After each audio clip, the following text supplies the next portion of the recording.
Skeleton Knight in Another World के starting में हमें एक नाइट को दिखाया जाता है जो कि एक जंगल में उठता है एंड चिल्लाता है कि आखिर मैं कहाँ पे हूँ। एंड फिर वो शांत होकर रियलाइज करता है कि वो इस आर्मर को पहचानता है एंड बोलता है कि ये एक होली आर्मर है with twilight cloak, holy shield and the holy thunder sword. And फिर वो बोलता है कि ये तो मेरे गेम का कैरेक्टर है, आर्क। एंड उसे याद आता है कि वो गेम खेलते टाइम सो गया था एंड अब ये यहाँ पहुंच चुका है। पहले तो इसे ये सब एक सपना लग रहा था जो कि काफी ज्यादा रियल लग रही है, बट फिर कंफर्म करने के लिए वो अपने कुछ अटैक्स ट्राई करता है। वो पहले अपने स्वॉर्ड से एक अटैक करता है जिससे कि आसपास के सारे पेड़ कट जाते हैं एंड इसके बाद आर्क फायर मैजिक भी यूज करता है एंड फिर वो रियलाइज करता है कि वो किसी तरह से इस गेम के अंदर आ चुका है। एंड फिर वो बोलता है कि गेम में उसके पास कई सारे जॉब रोल्स थे, प्रीस्ट से लेके होली नाइट तक, इसीलिए वो कई सारे टाइप के अटैक्स यूज कर पा रहा था। एंड फिर वो रियलाइज करता है कि उसका कैरेक्टर इस गेम में काफी ज्यादा स्ट्रांग है, बट फिर उसे भूख लगने लगती है एंड फिर वो डिसाइड करता है कि वो एक टाउन में जाएगा एंड इसीलिए वो अपना टेलीपोर्टेशन मैजिक यूज करने का ट्राई करता है, बट वो एक पहाड़ से नीचे गिरने लगता है, बट वो जैसे तैसे बच जाता है। एंड फिर वो रियलाइज करता है कि वो टेलीपोर्टेशन मैजिक का यूज करके बस वहीं जा सकता है जहां वो पहले भी जा चुका हो। बट तभी उसे एक और एबिलिटी याद आती है जो कि है डायमेंशनल मूव, जिसका यूज करके वो एक शॉर्ट रेंज में टेलीपोर्ट कर पाता है। एंड इस एबिलिटी का यूज करके वो काफी ज्यादा खुश होता है। एंड जब वो एक रिवर के पास जाके अपना हेलमेट उतारता है एंड अपने आप को पानी में देखता है, वो बिल्कुल शॉक हो जाता है क्योंकि उसकी फेस स्केलेटन की होती है एंड वो वही कैरेक्टर बन चुका होता है जो कि उसने गेम खेलते टाइम पे चूज करा था। एंड फिर वो अपने मन में सोचता है कि अगर मैं ऐसे टाउन में गया तो वो मुझे मॉन्स्टर समझ के मार देंगे। फिर आर्क एक टाउन में पहुंच जाता है एंड उस टाउन में घूमने लगता है एंड तभी उसे खाने के लिए कुछ दिखता है, बट उसके पास खरीदने के लिए पैसे नहीं थे। सो आर्क पहले पैसे कमाने के बारे में सोचता है। फिर आगे जाके उसे एक लड़की की आवाज आती है एंड वो चुपके से उसकी बातें सुनने लगता है जो कि एक दूसरे पर्सन से कुछ इन्फॉर्मेशन ले रही थी, बट वो उस लड़की को कुछ भी नहीं बोलता, जिस वजह से वो वहां से जाने लगती है। एंड फिर पीछे से वो बंदा बोलता है कि ये एल्फ तो एक सिरदर्द है। एंड ये सुन के आर्क काफी ज्यादा एक्साइटेड हो जाता है कि ये लड़की एक एल्फ है, बट तब तक वो लड़की वहां से जा चुकी होती है। एंड तभी आर्क को एक गिल्ड दिखता है एंड वो वहाँ एक जॉब ढूंढने के लिए चला जाता है एंड वो गिल्ड के रिसेप्शनिस्ट से एक लाइसेंस मांगता है, जिसपे वो रिसेप्शनिस्ट बोलता है कि आपको देख के तो ऐसा लगता है कि आपके पास ऑलरेडी एक हाई रैंकिंग जॉब होगी। जो सुनने के बाद आर्क सोचता है कि मैं जैसा दिखता हूँ मुझे वैसे ही बिहेव करना चाहिए ताकि किसी को मुझ पर शक ना हो। एंड फिर वो भारी आवाज में बोलता है कि कुछ रीजंस की वजह से उसे यहाँ एक लाइसेंस लेना पड़ रहा है। जो सुनने के बाद वो रिसेप्शनिस्ट बोलता है कि ठीक है, बट उससे पहले आपको एक एग्जाम देना होगा एंड उसके लिए आपको एक बीस्ट या फिर एक बैंडिट को मार के उसका एक प्रूफ यहाँ लाना होगा। जिस पे आर्क बोलता है कि ठीक है, मैं एक प्रूफ लेके आता हूँ। एंड फिर सीन शिफ्ट होता है एंड हम देखते हैं कि आर्क कुछ मॉन्स्टर्स को मारता है एंड तभी वहां पे एक ऑर्क आ जाता है। उसे देख के आर्क एक्साइटेड हो जाता है एंड उसे एक ही स्लैश में मार गिराता है। अभी आर्क उन सबको लेके गिल्ड की तरफ जा रहा था कि तभी वो कुछ लोगों को देखता है जो कि कुछ सोल्जर्स को मार रहे होते हैं एंड वहां पे दो लड़कियां भी थी। एंड आर्क सोचता है कि यहाँ पे तो काफी सारे लोग हैं एंड इतने सारे लोगों के अगेंस्ट शायद मैं जीत नहीं सकता, बट तभी ये लोग दोनों लड़कियों को पकड़ लेते हैं एंड उन दोनों के कपड़े फाड़ने लगते हैं। एंड ये देखने के बाद आर्क टाइम वेस्ट किए बिना एकदम से उन पर अटैक कर देता है एंड अपनी स्वॉर्ड से इनको बीच में से ही काट देता है। एंड ये देख के बाकी के बैंडिट्स भागने लगते हैं, बट आर्क उन्हें भी डीमन स्लैश से मार देता है। एंड फिर इन लड़कियों के पास आके पूछता है कि क्या तुम दोनों ठीक हो, जिस पे वो बोलती है कि वो दोनों अब ठीक है एंड आर्क को अपना इंट्रोडक्शन देने लगती है। एंड फिर आर्क उनसे बोलता है कि हम बाद में बात करेंगे, तुम लोग कपड़े पहन लो पहले। एंड फिर वो जाके उन बैंडिट्स की बॉडी जला देता है एंड फिर वो बैंडिट्स का सारा सामान चुराने भी लगता है क्योंकि उसके पास बिल्कुल भी पैसे नहीं थे। एंड वो बोलता है कि इससे कुछ टाइम तक मेरा खर्चा चल जाएगा। एंड अब ये तीनों एक साथ टाउन की तरफ जाने लगते हैं एंड लॉरेन आर्क को ही देखे जा रही थी एंड ये देख के आर्क शर्माने लगता है। फिर रीटा उससे उसका नाम पूछती है एंड वो उन्हें अपना नाम आर्क बताता है। एंड फिर नेक्स्ट सीन में आर्क गिल्ड में पहुंच जाता है एंड वो वहां पे अपने साथ लाया हुआ प्रूफ दिखा के अपना लाइसेंस मांगता है। एंड ये रिसेप्शनिस्ट ये देख के हैरान हो जाता है कि आर्क इतनी जल्दी सब कुछ लेके भी आ गया। एंड फिर वो आर्क को बोलता है कि तुम ये रूल स्टोन निकालना भूल गए। एंड वो बोलता है कि जब भी किसी भी मॉन्स्टर को मारो तो उनसे ये रूल स्टोन जरूर निकालना चाहिए, क्योंकि इनसे मैजिक आइटम्स एंड वेपन्स बनाया जा सकता है। एंड फिर वो आर्क को उसका लाइसेंस दे देता है। फिर आर्क को काफी ज्यादा भूख लग रही होती है तो वो एक होटल में चला जाता है एंड काफी सारा खाना ऑर्डर कर देता है। एंड वो खाते खाते काफी ज्यादा एंजॉय भी कर रहा होता है। फिर वो बोलता है कि ये सब अब कोई गेम नहीं बल्कि उसकी रियलिटी है एंड इसमें तो काफी ज्यादा मजा भी आ रहा है। पता नहीं कितनी सारी मैजिकल चीजें यहाँ देखने को मिलेंगी। फिर सीन शिफ्ट होता है एंड हमें एक लड़की को दिखाया जाता है जिसने कि हर्ब कलेक्शन से रिलेटेड एक जॉब रिक्वेस्ट दी होती है गिल्ड में। एंड आर्क ने उसी जॉब रिक्वेस्ट को एक्सेप्ट किया था, जिस वजह से वो एक विलेज में आता है एंड मार्का नाम की लड़की के बारे में पूछने लगता है जिसने कि ये रिक्वेस्ट करी थी। आर्क ने ये जॉब एक्सेप्ट करी थी ताकि वो लोगों का ज्यादा अटेंशन ग्रैब ना करे एंड अपनी आइडेंटिटी को छुपा सके। फिर आर्क मार्का के घर पे पहुंच जाता है एंड उसे बताता है कि वो उसे हर्ब कलेक्ट करने के लिए ले जाने के लिए आया है। फिर हमें कुछ टाइम पहले का सीन दिखाया जाता है जब आर्क इस जॉब को एक्सेप्ट कर रहा था। तब गिल्ड का रिसेप्शनिस्ट आर्क से बोलता है कि उसे मर्सिनरी ग्रुप को ज्वाइन कर लेना चाहिए क्योंकि वो वहां ज्यादा पैसे कमा पाएगा। बट आर्क अपनी आइडेंटिटी छुपाने के लिए बोलता है कि उसे ये हर्ब कलेक्ट करने का काम पसंद है, जिस पे रिसेप्शनिस्ट बोलता है कि तू फिर क्लाइंट के साथ थोड़ा अच्छे से पेश आना। एंड मार्का को देखने के बाद आर्क को समझ में आ जाता है कि उस रिसेप्शनिस्ट ने ऐसा क्यों बोला था। एंड दूसरी तरफ मार्का को यकीन नहीं हो रहा था कि एक नोबल नाइट उसकी हेल्प करने के लिए आया है। एंड वो आर्क को थैंक यू बोल के अभी के अभी चलने के लिए कहती है एंड आर्क भी अभी जाने के लिए मान जाता है। फिर सीन शिफ्ट होता है एंड हम देखते हैं कि आर्क एंड मार्का दोनों ही हर्ब कलेक्ट करने के लिए जंगल में पहुंच चुके हैं। एंड फिर आर्क पूछता है कि तुम इतनी जल्दी में क्यों हो, जिस पे मार्का बोलती है कि उसकी मॉम जल्दी ही घर वापस आने वाली होगी एंड अगर उन्हें पता चलेगा कि मार्का जंगल में जाके हर्ब्स कलेक्ट करने का काम कर रही है तो उसकी मॉम को अच्छा नहीं लगेगा, क्योंकि उसने अपनी मॉम को इस बारे में कुछ भी नहीं बताया था। जिस पे आर्क पूछता है कि ऐसा क्यों। एंड मार्को बोलती है कि पिछले साल ही उसके फादर की डेथ हो गई एंड तब से उनकी मॉम ही उनकी देखभाल कर रही है। एंड वो बोलती है कि उसके फादर भी हर्ब्स कलेक्ट करने का काम करते थे एंड इसीलिए वो भी हर्ब कलेक्ट करके अपनी मॉम की हेल्प करना चाहती है। एंड ये सब सुनने के बाद आर्क अपने मन में सोचता है कि ये कितनी अच्छी लड़की है एंड जब मैं इसकी उम्र का था तब मैं बस पूरे दिन गेम ही खेलता रहता था। एंड फिर वो मार्का से बोलता है कि चलो बहुत सारे हर्ब्स कलेक्ट करते हैं जिससे कि तुम्हारी मॉम काफी ज्यादा खुश हो जाएंगी। आगे जाके मार्का को कुछ हर्ब्स मिल भी जाती हैं एंड मार्का बोलती है कि इनका नाम कोकोरा है एंड ये एग्रेशन एंड स्किन डिजीज ठीक करने में काम में आती है। एंड अगर इन्हें जलाया जाए तो ये इंसेक्ट भगाने का भी काम करती हैं। एंड ये सब सुनने के बाद आर्क बोलता है कि तुम्हें तो इन सब चीजों के बारे में काफी ज्यादा नॉलेज है, जिस पे मार्का बोलती है कि ये सब उसके डैड ने ही उसे सिखाया है।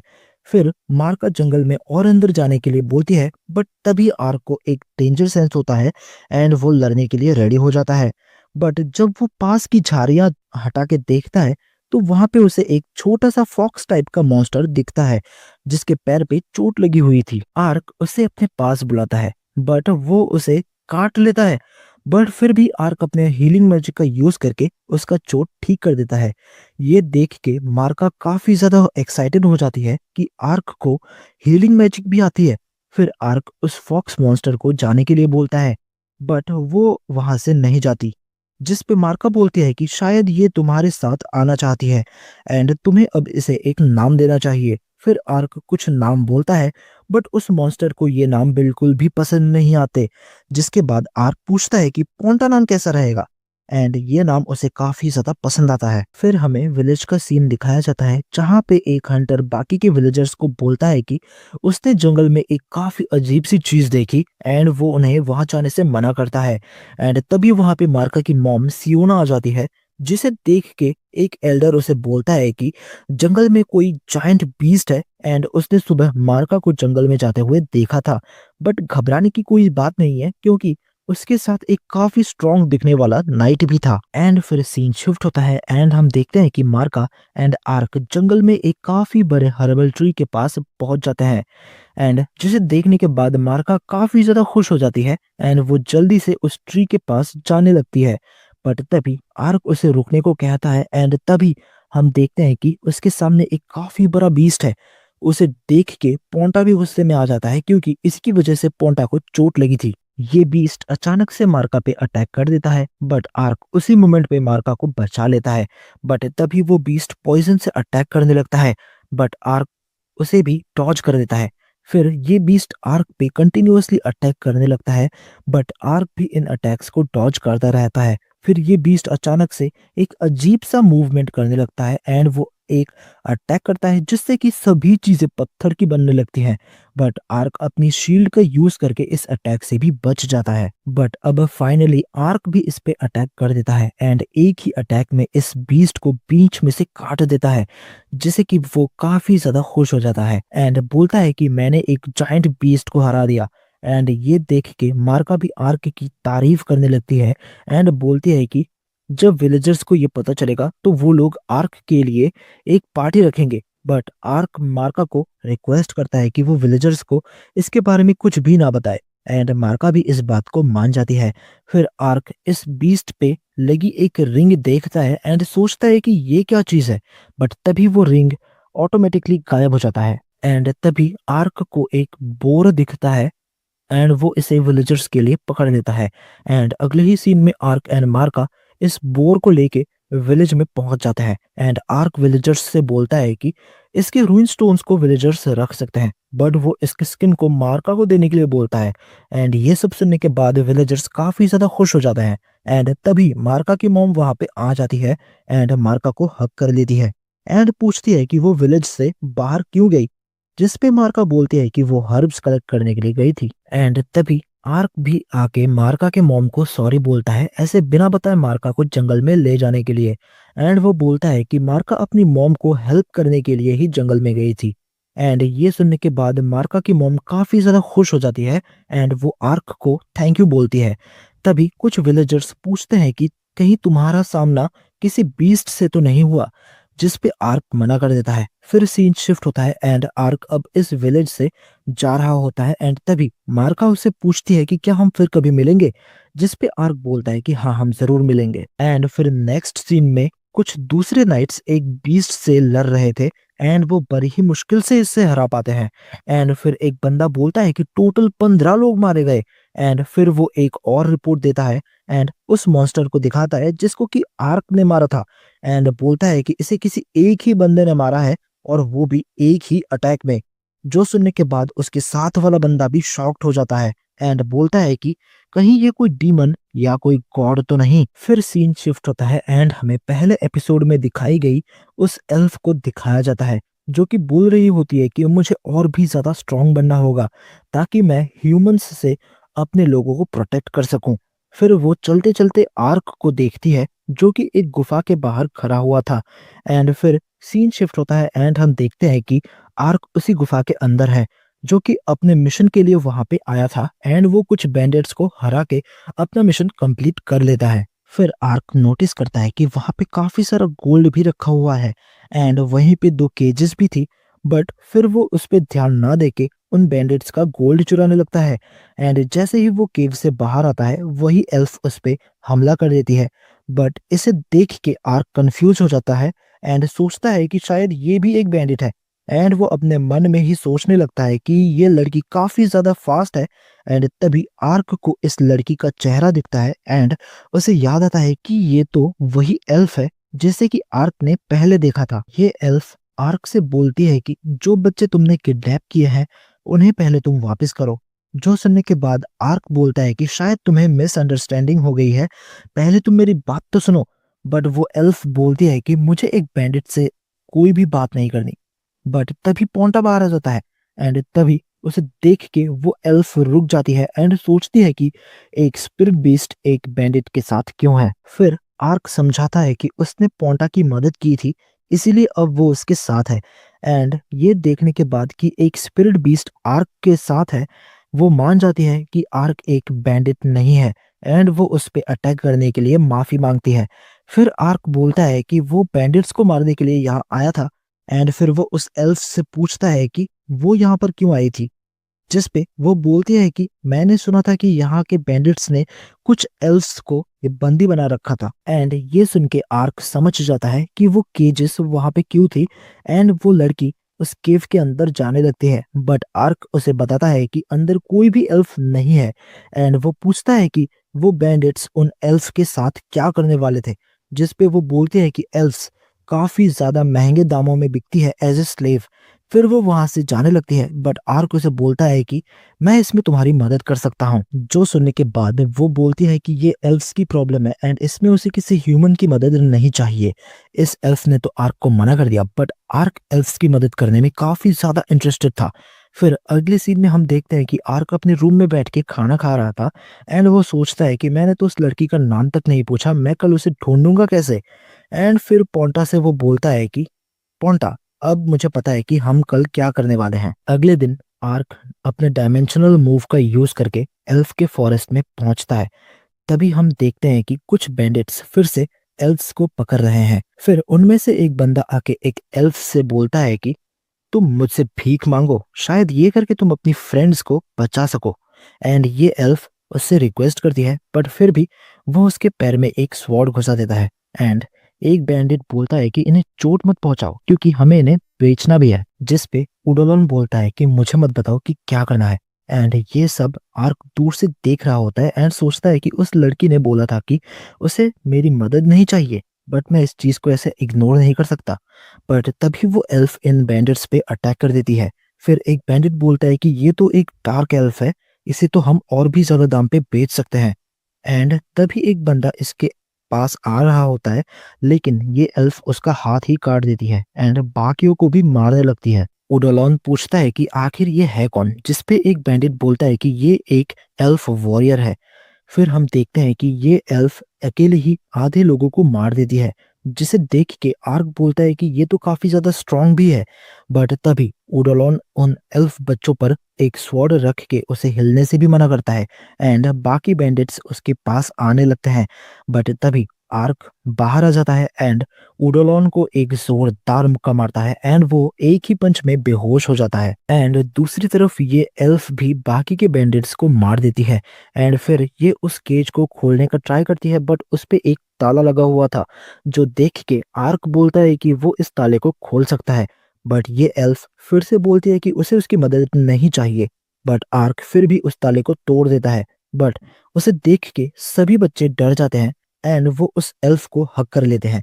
एंड तभी वो इन बच्चों के गले पे एक माना ईटर कॉलर देखती है। आर्क पूछता है कि ये क्या होता है, जिस पे वो बोलती है कि ये एल्फ के स्पेशल स्पिरिट मैजिक को ब्लॉक कर देती है एंड इसीलिए ये बच्चे भाग नहीं पाए एंड मैं भी इन्हें नहीं निकाल सकती। बट तभी आर्क अपने एंटी कर्स मैजिक का यूज करके उन कॉलर्स को निकाल देता है एंड अपने हीलिंग मैजिक का यूज करके उन बच्चों की चोट भी ठीक कर देता है।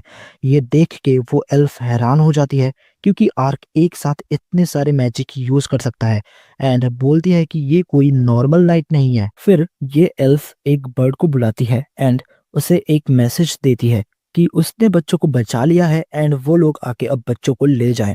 ये देखने के बाद आर्क पूछता है कि ये कैसी बर्ड है, जिस पे वो बोलती है कि ये भी एक स्पिरिट बीस्ट है एंड ये हमारी कही हुई मैसेज को डिलीवर करती है। कुछ टाइम बाद इन बच्चों को लेने के लिए कुछ और दूसरे एल्फ आ जाते हैं एंड फिर ये बच्चे आर्क को थैंक यू एंड बाय बोल के वहां से चले जाते हैं। फिर ये एल्फ आर्क से पूछती है कि उसने कई सारे हाई रैंकिंग मैजिक यूज करे, आखिर वो है कौन, जिस पे आर्क बोलता है कि वो तो बस एक नॉर्मल नाइट है एंड ये पोंटा है। एंड फिर ये एल्फ भी खुद को इंट्रोड्यूस करते हुए बोलती है कि उसका नाम आर्यान है एंड वो आर्क को थैंक यू भी बोलती है। एंड तभी वहां पे फिर से वही बर्ड आ जाती है एंड वो आर्यान को डियांटे आने के लिए बोलती है क्योंकि वो लोग वहां एक रेस्क्यू मिशन चलाने वाले हैं। ये सुनने के बाद आर्यान आर्क से खुद ही पूछती है कि क्या वो उसकी मदद करेगा इस मिशन में, जिस पे आर्क पूछता है कि क्या इससे तुम्हारे टीममेट्स को कोई प्रॉब्लम नहीं होगी, जिस पे आर्यान बोलती है कि तुम्हें एल्फ से कोई प्रॉब्लम नहीं, तुमने उन बच्चों को बचाने में भी मदद करी एंड एक स्पिरिट बीस्ट भी तुम्हें फॉलो करती है, सो मैं भी तुम पे अपना ट्रस्ट रखूंगी। एंड मुझे तुम्हारी मदद भी चाहिए मेरे लोगों को बचाने में। एंड आर्क भी इस रिक्वेस्ट को एक्सेप्ट कर देता है। फिर आर्क अपने टेलीपोर्टेशन मैजिक का यूज करके आर्यन को लिडल नाम के एक रिवर के पास ले जाता है, जिसके पास ही डिएंडो टाउन था जहां उन्हें जाना है। एंड आर्क का टेलीपोर्टेशन मैजिक देख के आर्यन काफी ज्यादा सरप्राइज हो जाती है। एंड अब ये लोग डिएंडो टाउन में पहुंच जाते हैं जहां इन्हें एक और एल्फ से मिलना है जो कि आर्यन का साथी होता है। एंड उसका नाम है डांका। जो सुनने के बाद आर्क अपने मन में सोचता है कि आर्यन इतनी ज्यादा ब्यूटीफुल है तो डांका कितनी ज्यादा सुंदर होगी। एंड तभी वहां पे डांका आ जाता है। एंड डांका को देख के आर्क शॉक हो जाता है क्योंकि वो सोच रहा था कि डांका भी एक लड़की होगी। एंड आर्क को देख के डांका आर्यन से पूछता है कि ये कौन है, जिस पे आर्यन बोलती है कि ये आर्क है, एक नाइट, एंड ये हमारी हेल्प करेगा। फिर ये तीनों ही खाना खाने के लिए चले जाते हैं, बट आर्क खाने से मना कर देता है क्योंकि उसे अपना हेलमेट नहीं उतारना था। फिर आर्यन डांका एंड आर्क को एक दूसरे से और अच्छे से इंट्रोड्यूस कराती है एंड वो खुद के बारे में भी बताती है। बट डांका आर्क को पूरी तरह से इग्नोर कर रहा था। एंड तभी आर्यन आर्क के मैजिक पावर्स के बारे में बताती है, जो सुन के वो सरप्राइज हो जाता है। एंड तभी वो आर्क के साथ पोंटा को भी नोटिस करता है एंड सोचने लगता है कि शायद ये हमारे काम आए। फिर आर्यन डांका से पूछती है कि क्या वो उनका लोकेशन पता कर पाया, जिस पे डांका बोलता है कि हाँ, उनका बेस एंटरटेनमेंट डिस्ट्रिक्ट में है एंड वहीं पे हमें वो मिसिंग एल्फ्स मिलेंगी। फिर आर्यन बोलती है कि हमें लेट नाइट का इंतजार करना पड़ेगा ताकि वहां ज्यादा लोग ना हो। बट तभी आर्क बोलता है कि मैं 1 घंटे के लिए जा रहा हूँ कुछ काम से। आर्यन बोलती है कि ठीक है, हम वेट करेंगे। एंड फिर आर्क एंड पोंटा वहां से चले जाते हैं। एंड उनके जाने के बाद डांका आर्यन से बोलता है कि मैं हैरान हूं कि तुम एक ह्यूमन पर भरोसा कर रही हो। फिर हमें आर्क को दिखाया जाता है जो कि पोंटा के साथ एक जगह पे बैठ के काफी सारा खाना खा रहा होता है। फिर अगले सीन में हमें कुछ एल्फ को दिखाया जाता है एंड वहीं पे कुछ बंदे बात कर रहे थे कि इन्हें कल सुबह ही कहीं पे भेजना है। फिर एक एल्फ खड़ी होके बोलती है कि कोई ना कोई हमें बचाने के लिए जरूर आएगा एंड तब तुम सब मारे जाओगे। जो सुन के सारे हंसने लगते हैं। फिर ये तीनों भी उस लोकेशन तक पहुंच जाते हैं एंड आर्यन आर्क से पूछती है कि क्या वो उन्हें उस विंडो तक टेलीपोर्ट कर सकता है। बट आर्यन आर्क को थोड़ा दूर चलने के लिए कहती है ताकि मैजिक लाइट की वजह से लोग अलर्ट ना हो जाए। एंड आर्क बोलता है कि चिंता मत करो, बस अपना हाथ मुझ पर रखो। एंड फिर आर्क उन्हें अपना डायमेंशनल मूव यूज करके वहां ले जाता है। फिर आर्यन एक विंडो से अंदर जाने का ट्राई करती है बट वो विंडो में ही फंस जाती है एंड बड़ी मुश्किल से अंदर जा पाती है। बट आर्क तभी डांका के साथ डायमेंशनल मूव का यूज करके अंदर आ जाता है। एंड तब आर्यन आर्क पे चिल्लाने लगती है एंड बोलती है कि तुम्हें मुझे पहले बताना चाहिए था कि ऐसे भी अंदर आ सकते हैं। जिस पे आर्क बोलता है कि चिंता मत करो, हमने कुछ भी नहीं देखा। एंड आर्यन ये सब सुन के काफी ज्यादा एम्बेरस हो जाती है। एंड फिर ये तीनों अंदर छानबीन करने लगते हैं एंड तभी इन्हें कुछ लोग मरे हुए मिलते हैं। आर्क इन्हें देख के बोलता है कि ये देख के लगता है कि ये ज्यादा देर पहले नहीं हुआ है। जिस पे डांका बोलता है कि यहाँ कोई और भी है एंड इन तीनों को अलग अलग होके ढूंढना चाहिए। फिर हमें आर्क को दिखाया जाता है जो कि अकेले ही छानबीन कर रहा था एंड तभी उसके ऊपर कोई अटैक करने लगता है। एंड फिर आर्क नोटिस करता है कि ये तो एक निंजा है एंड वो इस दुनिया में एक निंजा को देख के काफी ज्यादा खुश हो जाता है। एंड तभी वो लड़की आर्क से पूछती है कि उसे एक निंजा के बारे में कैसे पता। आर्क इसका कोई भी जवाब नहीं दे पाता। बट तभी वो निंजा आर्क के साथ पोंटा को भी नोटिस करती है एंड बोलती है कि मुझे माफ कर देना, अगर एक स्पिरिट क्रिएचर तुम्हारे साथ है तो मुझे तुम पर कोई शक नहीं है। एंड फिर वो आर्क को बोलती है कि शायद तुम यहाँ उन एल्फ को बचाने के लिए आए हो। जिस पे आर्क पूछता है कि क्या तुम भी इसलिए यहाँ आई हो। जिस पे वो बोलती है कि वो यहाँ जो ढूंढने के लिए आई थी उसे वो यहाँ नहीं मिला। एंड वो आर्क को एक पेपर दे के बोलती है कि वो एल्व्स तुम्हें अंडरग्राउंड में मिल जाएंगे। एंड फिर आर्क पूछता है कि ये पेपर क्या है। जिस पे वो बोलती है कि शायद ऐसे तुम्हारी एंड तुम्हारे दोस्तों की हेल्प हो जाएगी। फिर वो बोलती है कि 2 एल्व्स लॉर्ड के पैलेस में भी हैं एंड हम फिर मिलेंगे। एंड ये बोल के वो वहां से चली जाती है। फिर आर्क उस डॉक्यूमेंट को खोल के देखता है जो कि एल्फ को खरीदने का कॉन्ट्रैक्ट है। एंड फिर वो इसे डांका एंड आर्यन को भी दिखाता है। इससे इन्हें ये पता चलता है कि इसमें डिएंटो का लॉर्ड भी शामिल है। एंड फिर आर्क बोलता है कि एल्व्स अंडरग्राउंड में है एंड दो एल्व्स लॉर्ड के पैलेस में भी हैं। आर्यन आर्क से पूछती है कि ये इन्फॉर्मेशन उसे कहाँ से मिली।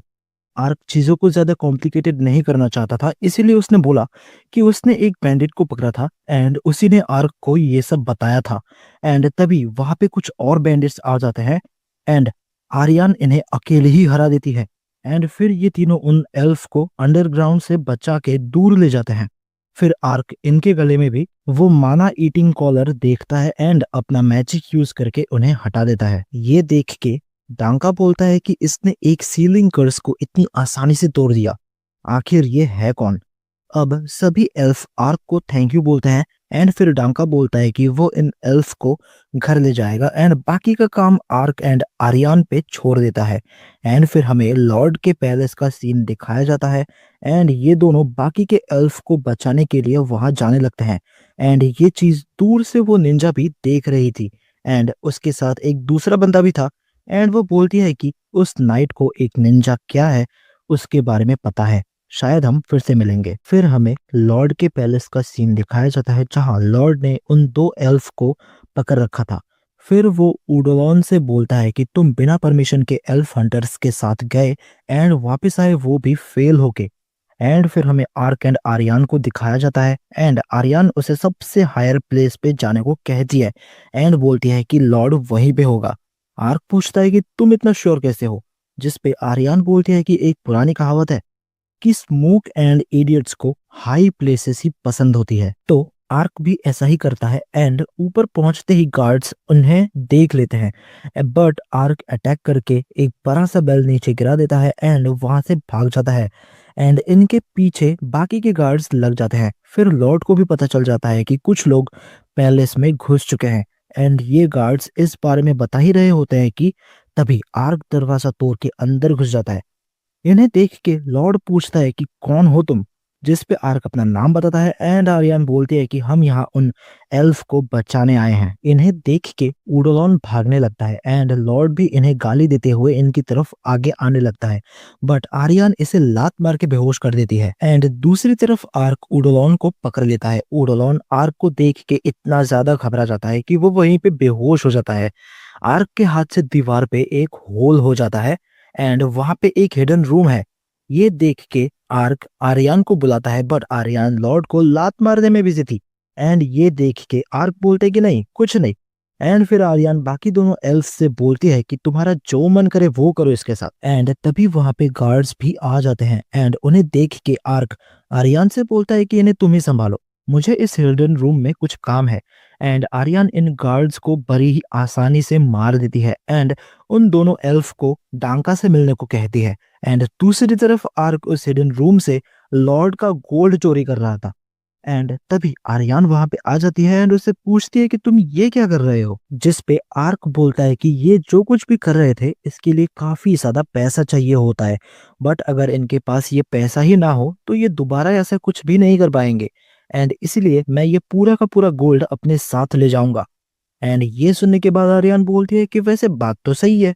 एंड इसी टाइम पे पैलेस में एक्सप्लोजन होने लगता है एंड आर्क आर्यन से पूछता है कि क्या ये तुमने किया, जिस पे आर्यन बोलते हैं कि ये मैंने नहीं किया। एंड इसके बाद आर्क आर्यन को लेके बाहर निकल जाता है एंड सोचता है कि अगर ये एक्सप्लोजन आर्यन ने नहीं किया तो शायद ये उस निंजा का किया होगा। एंड फिर आर्क आर्यन से बोलता है कि अब मेरा मिशन पूरा हुआ, जिसके बाद आर्यन आर्क को रिवॉर्ड देते हुए बोलती है कि क्या इतना सफिशिएंट होगा, जिस पे आर्क हंसते हुए उस गोल्ड को भी आर्यन से ले लेता है। एंड फिर आर्यन पूछती है कि अब तुम क्या करने वाले हो, जिस पे आर्क बोलता है कि मैंने फिलहाल तो ऐसा कुछ सोचा नहीं है। जिस पे आर्यन पूछती है कि क्या तुम मेरे साथ एल्फ विलेज चलना चाहोगे, क्योंकि अभी भी कई सारे एल्फ बंदी बने हुए हैं एंड आर्क को आगे भी उसकी मदद करने को कहती है। एंड ये सुनते ही आर्क काफी ज्यादा खुश हो जाता है एंड फिर वो पूछता है कि क्या मुझ जैसे आउटसाइडर को एल्फ लैंड में एंट्री मिलेगी। आर्यन इस पे बोलते हैं कि हमें विलेज एल्डर से मिलना होगा एंड परमिशन लेनी होगी बट आर्क बोलता है कि मैं वहां जाने के बाद भी किसी के भी सामने अपना आर्मर नहीं उतार सकता। जिस पे आर्यन बोलती है कि तुम्हें एटलीस्ट अपना फेस तो दिखाना ही पड़ेगा। एंड क्या कोई रीजन है जिस वजह से तुम अपना फेस नहीं दिखा सकते? जिस पे आर्क बोलता है कि अगर मैंने अपना हेलमेट उतार दिया तो शायद तुम मुझ पर अटैक कर दोगी। आर्यन बोलती है कि अगर मैं ऐसा ना करूं तो क्या तुम मुझे अपना फेस दिखाओगे? ये सुनने के बाद आर्क अपना हेलमेट उतार देता है एंड आर्क का फेस देख के आर्यन पूछती है कि तुम्हारे फेस को ये क्या हुआ? जिस पे आर्क बोलता है कि उसे खुद भी नहीं पता एंड बोलता है कि मैं एक दिन अचानक से इस लैंड में आया एंड तब से मेरा फेस ऐसा दिखने लगा। शायद ये कोई कर्स है। फिर आर्यन बोलती है कि तुम्हारा ये सीक्रेट मेरे साथ सेफ है एंड अगर ये तुम पर कोई कर्स है तो शायद एल्डर के पास इसका कोई इलाज हो सकता है। फिर आर्क आर्यन के साथ एल्फ लैंड के लिए निकल जाता है। फिर सीन शिफ्ट होता है एंड हमें रोडन किंगडम का कैपिटल दिखाया जाता है एंड यहाँ का किंग पूछ रहा होता है कि डिएंटो में जो भी हुआ उसके पीछे कौन जिम्मेदार है। जिस पे फर्स्ट प्रिंस बोलता है कि ये सुनने में आ रहा है कि इसके पीछे एल्फ है।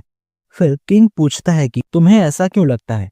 जिस पे फर्स्ट प्रिंस बोलता है कि डिएंटो के लॉर्ड ने एग्रीमेंट को तोड़ा एंड वो एल्फ को पकड़ के बेच भी रहा था।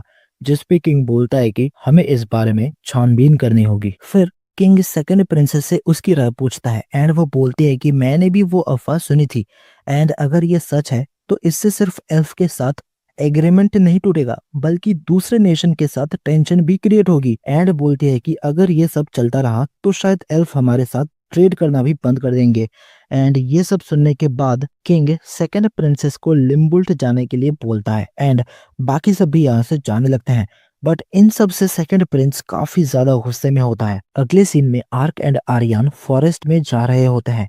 आर्क डायमेंशनल मूव का यूज करके आगे जाने का ट्राई करता है बट वो नीचे गिर जाता है एंड वो जहाँ पे गिरा था वहां सामने ही एक रिवर होती है एंड ये दोनों ही वहां मछलियां पकड़ने लगते हैं।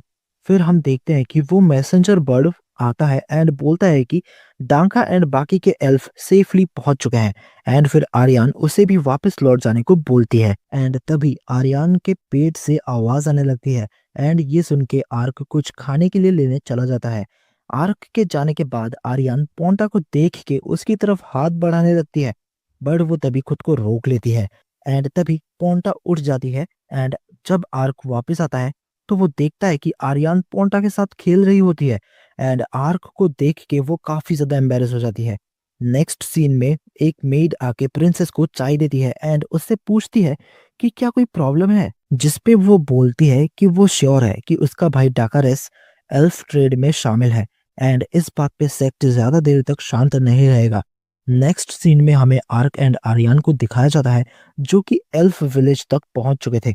आर्यन गेट पे खड़े दो लोगों को अपना नाम बताती है एंड बोलती है कि वो मिशन से वापस आ गई है एंड उन्हें विलेज का गेट खोलने को बोलती है। विलेज का गेट खुलते हुए देख के आर्क काफी ज्यादा एक्साइटेड हो जाता है कि वो फाइनली एल्फ के विलेज में एंटर कर सकता है। बट तभी आर्यन आर्क से बोलती है कि उसे वहीं पे रुकना होगा ताकि वो जाके विलेज चीफ की परमिशन लेके आ सके। फिर आर्यन अंदर चली जाती है एंड आर्क बाहर ही वेट करने लगता है एंड वो सोचता है कि एल्फ काफी सालों तक जीते हैं तो ये विलेज भी काफी ज्यादा पुरानी होगी। फिर आर्क वेट करते करते बोर होने लगता है एंड बोर होके वो पोंटा के साथ खेलने लगता है एंड थोड़ी बहुत एक्सरसाइज भी करता है।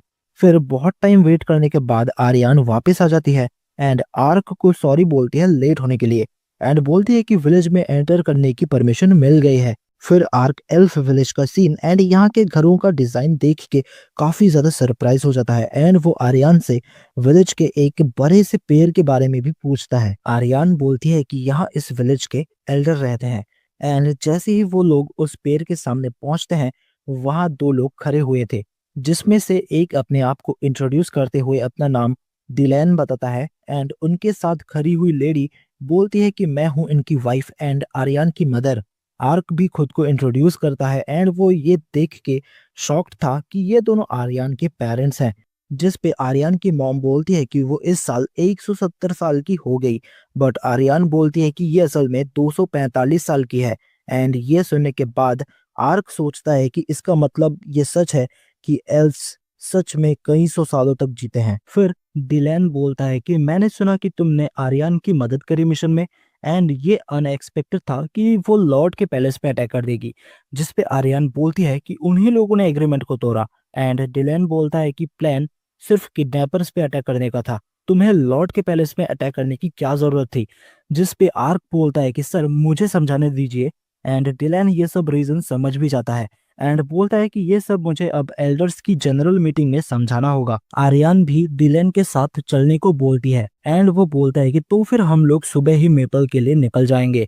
एंड तभी आर्यन की मॉम खाना लेके आ जाती है एंड अब आर्क ये सोच के परेशान हो रहा होता है कि वो खाना कैसे खाएगा।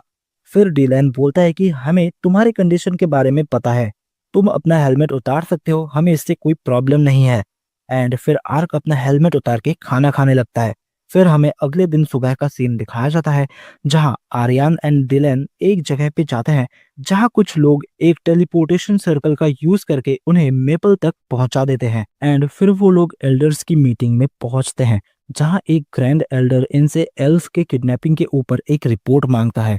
नेक्स्ट सीन में हम ग्लेनिस एंड आर्क को देखते हैं जो कि विलेज में घूम रहे थे एंड आर्क बोलता है कि ये विलेज काफी बड़ा है।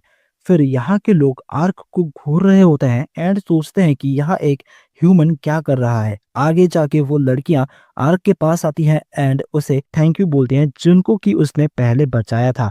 एंड वो दोनों आर्क को फिर से थैंक यू बोल के वहां से चली जाती हैं। आर्क ग्लेनिस से बीच में रुकने के लिए माफी मांगता है। ग्लेनिस बोलती है कि कोई बात नहीं एंड वो आर्क के साथ एक ट्रेनिंग बैटल करना चाहती थी।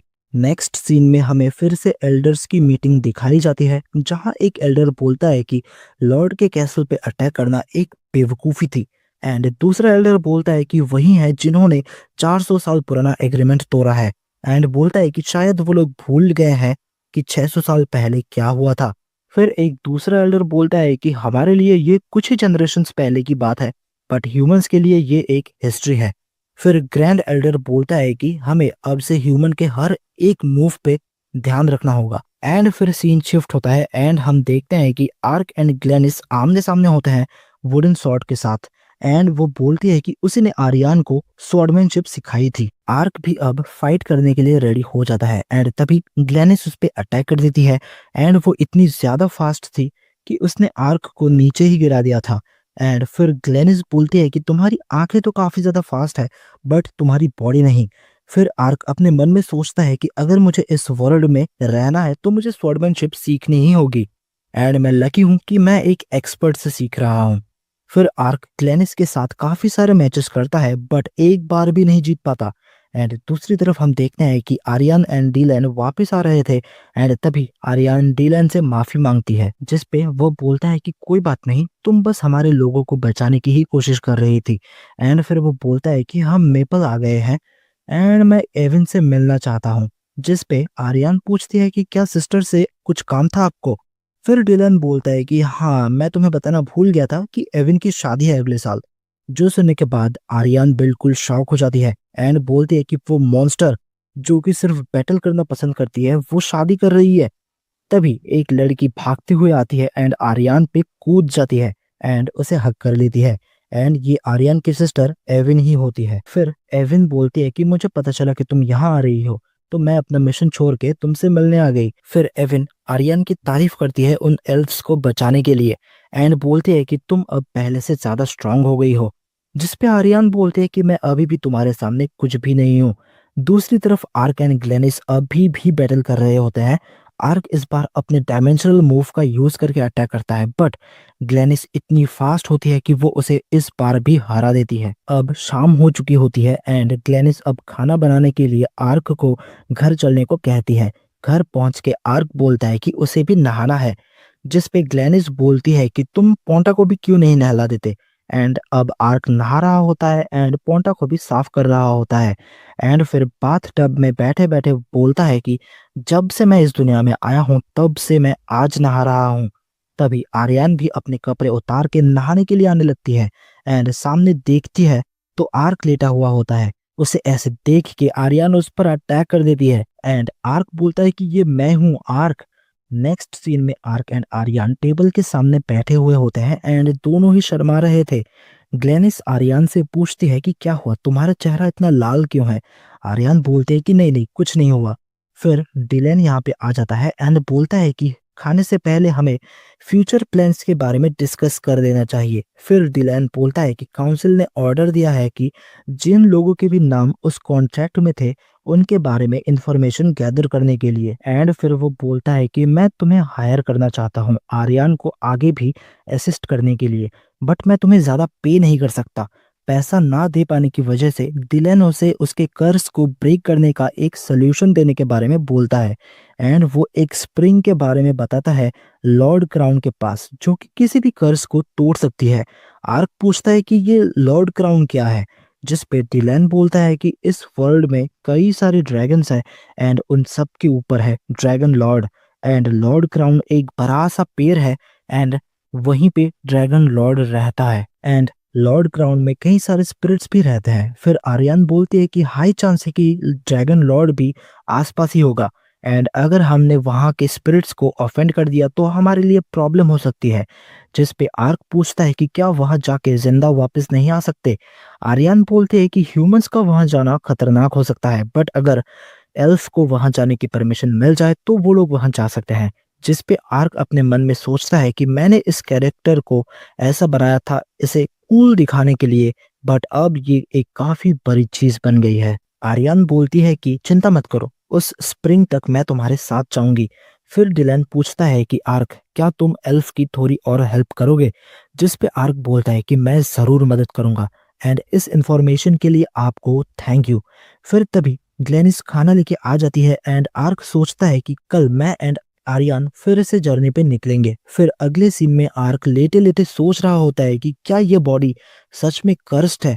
मेरे पास तो एंटी कर्स मैजिक भी है, अगर मैं खुद पे इसे यूज करूं तो शायद ये कर्स ब्रेक हो जाएगा। एंड बहुत सोचने के बाद वो मैजिक अपने खुद के हाथ पर यूज करता है एंड देखता है कि उसका हाथ ठीक भी हो जाता है। बट फिर हम देखते हैं कि उसका हाथ कुछ ही देर में पहले जैसा हो जाता है। वो फिर से उस पे मैजिक यूज करता है बट उसका हाथ ठीक नहीं होता। एंड ऐसा वो कई बार ट्राई करता है बट बार बार उसका हाथ पहले जैसा हो जाता है। एंड अब अगले दिन सुबह आर्यन एंड आर्क निकल जाते हैं ओलाव के लिए, क्योंकि वहीं पे उन्हें वो लोग मिलेंगे जो कि एल्फ की ट्रेडिंग में शामिल थे। एंड आर्क अपने ऊपर के कर्ज के बारे में सोच रहा होता है कि वो अपने मैजिक से उस कर्ज को ठीक तो कर सकता है बट परमानेंटली नहीं। एंड उसे समझ में नहीं आ रहा होता है कि ये कर्ज आखिर है क्या। आर्क ये सब सोच ही रहा होता है कि तभी आर्यन आर्क को पूछती है कि क्या हुआ, तुम कुछ परेशान लग रहे हो, जिस पे आर्क बोलता है कि नहीं नहीं कुछ नहीं। फिर हम देखते हैं कि वो दोनों जंगल के बाहर एक रिवर के पास पहुंच जाते हैं जहाँ पे कुछ बहुत ही बड़े बड़े बग्स होते हैं एंड वो आर्क पे अटैक कर देते हैं। एंड आर्क उनसे डर के भागने लगता है एंड आर्यन भी उसके पीछे पीछे भागने लगती है। फिर अगले सीन में ये दोनों एक रेस्टोरेंट में जाते हैं जहाँ आर्यन आर्क से पूछती है कि तुम्हें बग से डर लगता है, जिस पे आर्क बोलता है कि हाँ अगर बग्स इतने बड़े बड़े हो तो डर लगता है। इसके बाद आर्यन आर्क से बोलते हैं कि लोग कैरेज से ओलाव तक जाते हैं बट मुझे लगता है कि हमें डायरेक्ट फॉरेस्ट में से जाना चाहिए शॉर्टकट के लिए। तभी उनके पास एक लेडी आती है एंड बोलती है कि फॉरेस्ट से जाना काफी ज्यादा खतरनाक हो सकता है क्योंकि वहाँ काफी सारे मॉन्स्टर्स हैं। वो लेडी बोलती है कि उन मॉन्स्टर्स का नाम है हॉन्टेड वुल्फ एंड पिछले कुछ दिनों में उन्होंने कई सारे लोगों पर अटैक किया है। इनका नाम सुन के आर्यन काफी ज्यादा शॉक हो जाती है एंड उस लेडी से पूछती है कि क्या वो मॉन्स्टर्स अक्सर दिखाई देते हैं, जिस पे वो बोलती है कि नहीं, कुछ दिनों पहले से ही वो दिखना शुरू हुए हैं। इसके बाद वो लेडी वहां से चली जाती है एंड उसके जाने के बाद आर्यन फिर से फॉरेस्ट से ही जाने के लिए बोलती है। नेक्स्ट सीन में प्रिंसेस यूरियन लिम्बुल्ट जा रही होती है एंड उसके साथ उसकी मेड भी होती है। एंड तभी हमें एक बंदे को दिखाया जाता है जो कि इन पे नजर रखे हुए था। फिर हमें आर्क एंड आर्यन को दिखाया जाता है जो कि फॉरेस्ट से ओलाव की तरफ जा रहे होते हैं। रास्ते में आर्क आर्यन से पूछता है कि क्या कोई परेशानी है, जिस पे आर्यन बोलते हैं कि हॉन्टेड वुल्फ के पूंछ के फर से शादी के लिए काफी अच्छी ड्रेस बनती है एंड मेरी बहन की भी जल्दी ही शादी होने वाली है। जिस पे आर्क बोलता है कि तुम अपनी बहन को हॉन्टेड वुल्फ की पूंछ गिफ्ट करना चाहती हो। तभी वो लोग कुछ डेंजर सेंस करते हैं एंड उनके पीछे से हॉन्टेड वुल्फ उन पे अटैक कर देते हैं। आर्क उसे अपने स्वॉर्ड से काट देता है बट वो बस एक इल्यूजन होता है। तभी आर्क को याद आता है कि हॉन्टेड वुल्फ इल्यूजन्स क्रिएट करते हैं अटैक करने के लिए। कई सारे वुल्फ इन पे अटैक कर रहे होते हैं, बट वो जैसे ही एक को मारते वो इल्यूजन निकलता। आर्यन अपने मैजिक का यूज करके कुछ असली वुल्फ को भी मार देती है। तभी आर्क सोचता है कि अगर इन्हें हराना है तो इनके लीडर को हराना होगा, एंड तभी वो अपने डायमेंशनल मूव का यूज करके इनके लीडर पे अटैक कर देता है। बट वो वुल्फ आर्क के इस अटैक को डॉज कर देता है। आर्क इसके पैर पे भी वही रिंग देखता है जो कि उसने पहले देखा था। ये वुल्फ आर्क पे पीछे से अटैक कर देता है, बट तभी आर्क उस पे मैजिक से अटैक कर देता है एंड अपने स्वॉर्ड से उसके पैर पे लगी उस रिंग को भी काट देता है। एंड ऐसा करते ही वो वुल्फ बाकी सभी वुल्फ को वापस बुला लेता है एंड आर्क की तरफ देखते हुए चला जाता है। फिर आर्यन आर्क के पास आके पूछती है कि अचानक से क्या हुआ, एंड उस रिंग को देख के पूछती है कि ये क्या है। एंड तभी वो रिंग फिर से ऑटोमेटिकली गायब हो जाती है। एंड फिर आर्क बोलता है कि उसने पहले भी ये रिंग एक जाइंट बीस्ट के पैर पे देखा था। आर्यन बोलती है कि कहीं इस रिंग का लेना देना उन अटैक से तो नहीं, जिस पे आर्क बोलता है कि उसे भी इस बारे में कुछ पता नहीं है। फिर आर्यन आर्क से बोलते हैं कि क्या वो लोग यहाँ थोड़ी देर के लिए रुक सकते हैं ताकि वो उन वुल्फ के पूंछ को कलेक्ट कर सके अपनी बहन को गिफ्ट देने के लिए, जिस पे आर्क मान जाता है। फिर प्रिंसेस यूरियन को दिखाया जाता है जो कि लिम्बुल्ट जा रही थी, बट तभी उन पे एनिमीज अटैक कर देते हैं एंड तभी सीन शिफ्ट हो जाता है एंड हमें आर्क एंड आर्यन को दिखाया जाता है। एंड आर्क बोल रहा होता है कि आज इस बैटल से उसने काफी कुछ सीखा एंड बोलता है कि उसके पास कई सारे स्किल्स एंड मैजिक हैं, बट अगर वो उन्हें सही से यूज ना कर पाए तो वो उसके किसी काम के नहीं। बट तभी पोंटा कुछ सेंस करती है एंड वहां से भागने लगती है। आर्क आर्यन को वहीं पे वेट करने को कहता है एंड खुद पोंटा के पीछे जाने लगता है। एंड फिर से प्रिंसेस को दिखाया जाता है जहां एनिमीज सभी सोल्जर्स को मार चुके होते हैं। एंड फिर प्रिंसेस की मेड भी एक छोटी सी स्वॉर्ड लेके बाहर निकलने लगती है, लेकिन एक बंदा उसे भी मार देता है। इसे देख के प्रिंसेस भी बाहर आने लगती है, बट वो बंदा प्रिंसेस पे भी अटैक कर देता है। अभी प्रिंसेस एंड वो मेड नीचे गिरे हुए होते हैं एंड वो बंदा बोलता है कि ऐसा लगना चाहिए कि बैंडिट्स ने ये काम किया है। दूसरा आदमी इसे प्रिंसेस का एक नेकलेस लाके देता है, बट तभी वहां पे पोंटा आ जाता है। दूसरा बंदा पोंटा को मारने का ऑर्डर देता है, बट तभी वहां पे आर्क आ जाता है एंड इसे रोक लेता है। फिर वो प्रिंसेस को देख के बोलता है कि लगता है कि उन्होंने इसे मार दिया है। आर्क को देख के ये लोग उस पे पीछे से अटैक करने लगते हैं, बट इससे आर्क को कुछ भी नहीं होता। फिर आर्क सोचने लगता है कि अगर ये ऑनलाइन गेम होता तो एक कैरेक्टर को रिवाइव करना बड़ी बात नहीं होती, बट क्या इस दुनिया में ये करना सही होगा। तभी यहाँ पे वो हॉन्टेड वुल्फ आ जाते हैं एंड इन्हें मारने लगते हैं।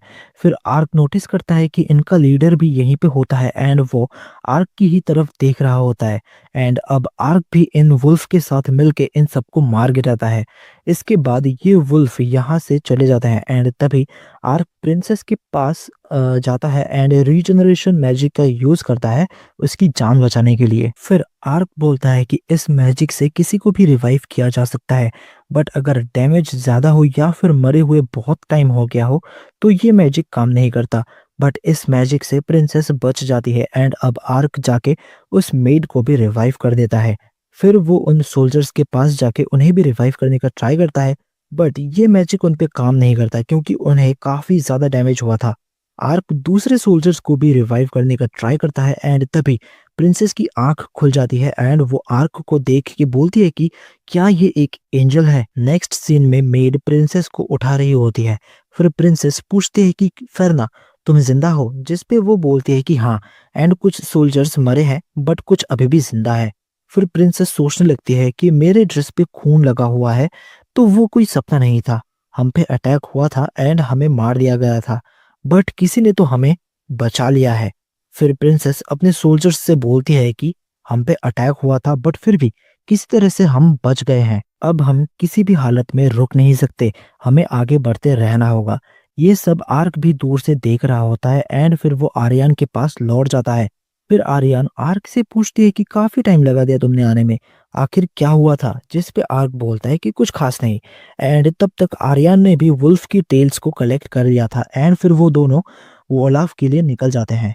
नेक्स्ट सीन में आर्क एंड आर्यन ओलाफ पहुंच जाते हैं एंड यहाँ आते ही वो देखते हैं कि कुछ लोग ही एक लड़की से लड़ रहे होते हैं एंड वो लड़की उन्हें एक साथ हमला करने को कहती है। आर्क आर्यन से उसकी मदद करने को कहता है, बट वो आर्क को रोक लेती है एंड बोलती है कि उसकी कोई ज़रूरत नहीं है। एंड दूसरी तरफ वो लड़की अकेले ही उन सबको हरा देती है एंड फिर आर्क की तरफ देखने लगती है।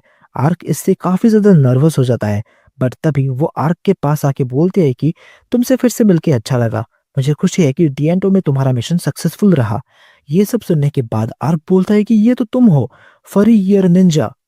एंड यहीं पे ये एपिसोड खत्म हो जाता है। Skeleton Knight in Another World के एपिसोड 8 के स्टार्टिंग में हमें एक फ्लैशबैक दिखाया जाता है, जहां वो निंजा बोल रही होती है कि मैं ट्रेवल कर रही हूँ अपने साथियों को बचाने के लिए, जिन्हें ह्यूमंस ने पकड़ रखा है। मैं इस ट्रेवलिंग के दौरान डिएंटो में एक स्ट्रेंज ह्यूमन से मिली, जिसकी स्मेल बाकी ह्यूमन से काफी अलग थी।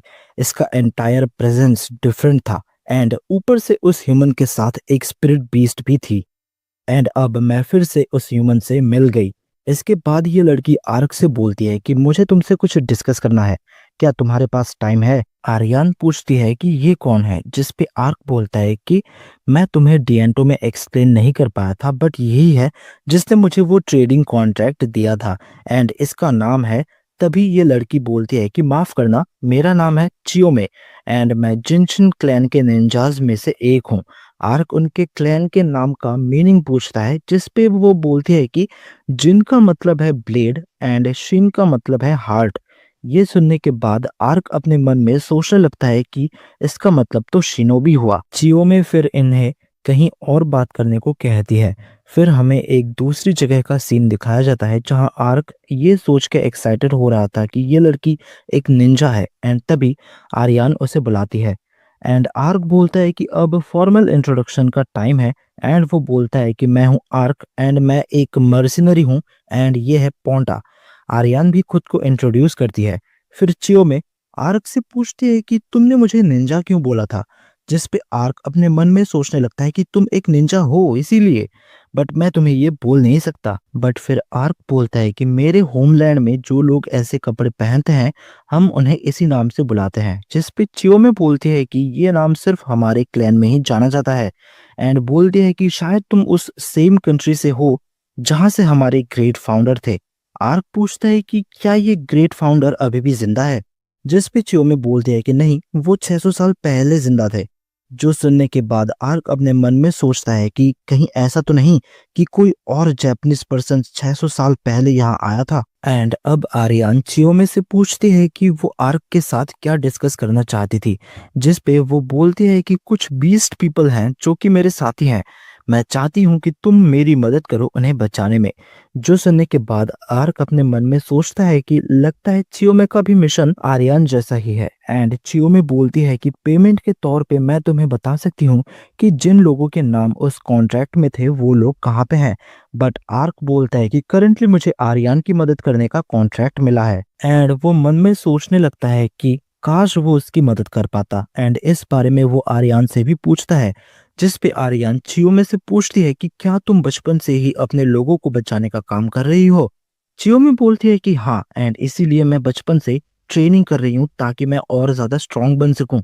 आर्यन को ये अपनी जैसी ही लगती है एंड वो मान जाती है इसकी मदद करने के लिए। नेक्स्ट सीन में हमें डाकरेस को दिखाया जाता है, जो कि बोलता है कि हॉन्टेड वुल्फ्स ने ऑर्डर्स लेना क्यों बंद कर दिया है, जिस पे एक बंदा बोलता है कि लगता है कि किसी ने उन रिंग्स को डिस्ट्रॉय कर दिया है। जो सुनने के बाद डाकरेस बोलता है कि इसका मतलब है कि यूरियाना अभी भी जिंदा है। वो ये सोच के परेशान हो जा रहा था कि कहीं वो एल्फ तक पहुंच ना जाए नेगोशिएशन के लिए। फिर ये बंदा बोलता है कि डिएंटो में अटैक के बाद एल्फ एंड बीस्ट मैन काफी ज्यादा एक्टिव हो चुके हैं इस ट्रेड को रोकने के लिए, जिस पे डाकरिस पूछता है कि क्या कुछ पता चला कि उस अटैक के पीछे कौन था। फिर ये बंदा बोलता है कि एक एल्फ के बारे में पता चला है जो कि अभी ओलाव में है, जिस पे डाकरिस पूछता है कि क्या वो मुझे मारने के लिए आए हैं, जिस पे ये बंदा बोलता है कि हाँ शायद। फिर डाकरेस पूछता है कि तो अब मुझे क्या करना चाहिए। फिर ये बंदा बोलता है कि मेरे पास एक सेफ जगह है छुपने के लिए, आप कुछ टाइम तक वहां जाके छुप जाइए। एंड इसके बाद डाकरेस यहाँ से निकल जाता है। फिर सीन शिफ्ट होता है एंड आर्क चियोमे से पूछता है कि क्या उनके ग्रेट फाउंडर भी एक बीस्ट मैन थे, जिस पे चियोमे बोलते हैं कि नहीं, ग्रेट फाउंडर हानजो भी एक ह्यूमन थे। वो एक सीक्रेट एजेंट थे जो कि उस टाइम के रेवलॉन एम्पायर के लिए काम करते थे एंड उन्होंने बीस्ट मैन की मदद करी एम्पायर के बेकार ट्रीटमेंट से बचाने के लिए एंड तभी से जिनशिन क्लैन की शुरुआत हुई थी। फिर आर्क अपने मन में बोलता है कि ग्रेट फाउंडर जिसका नाम हानजो था, इसमें कोई शक नहीं कि वो एक जापानीज था। फिर ये तीनों एक जगह पे आते हैं एंड चियोमे बोलती है कि ये इस कैपिटल की लार्जेस्ट स्लेव मार्केट है।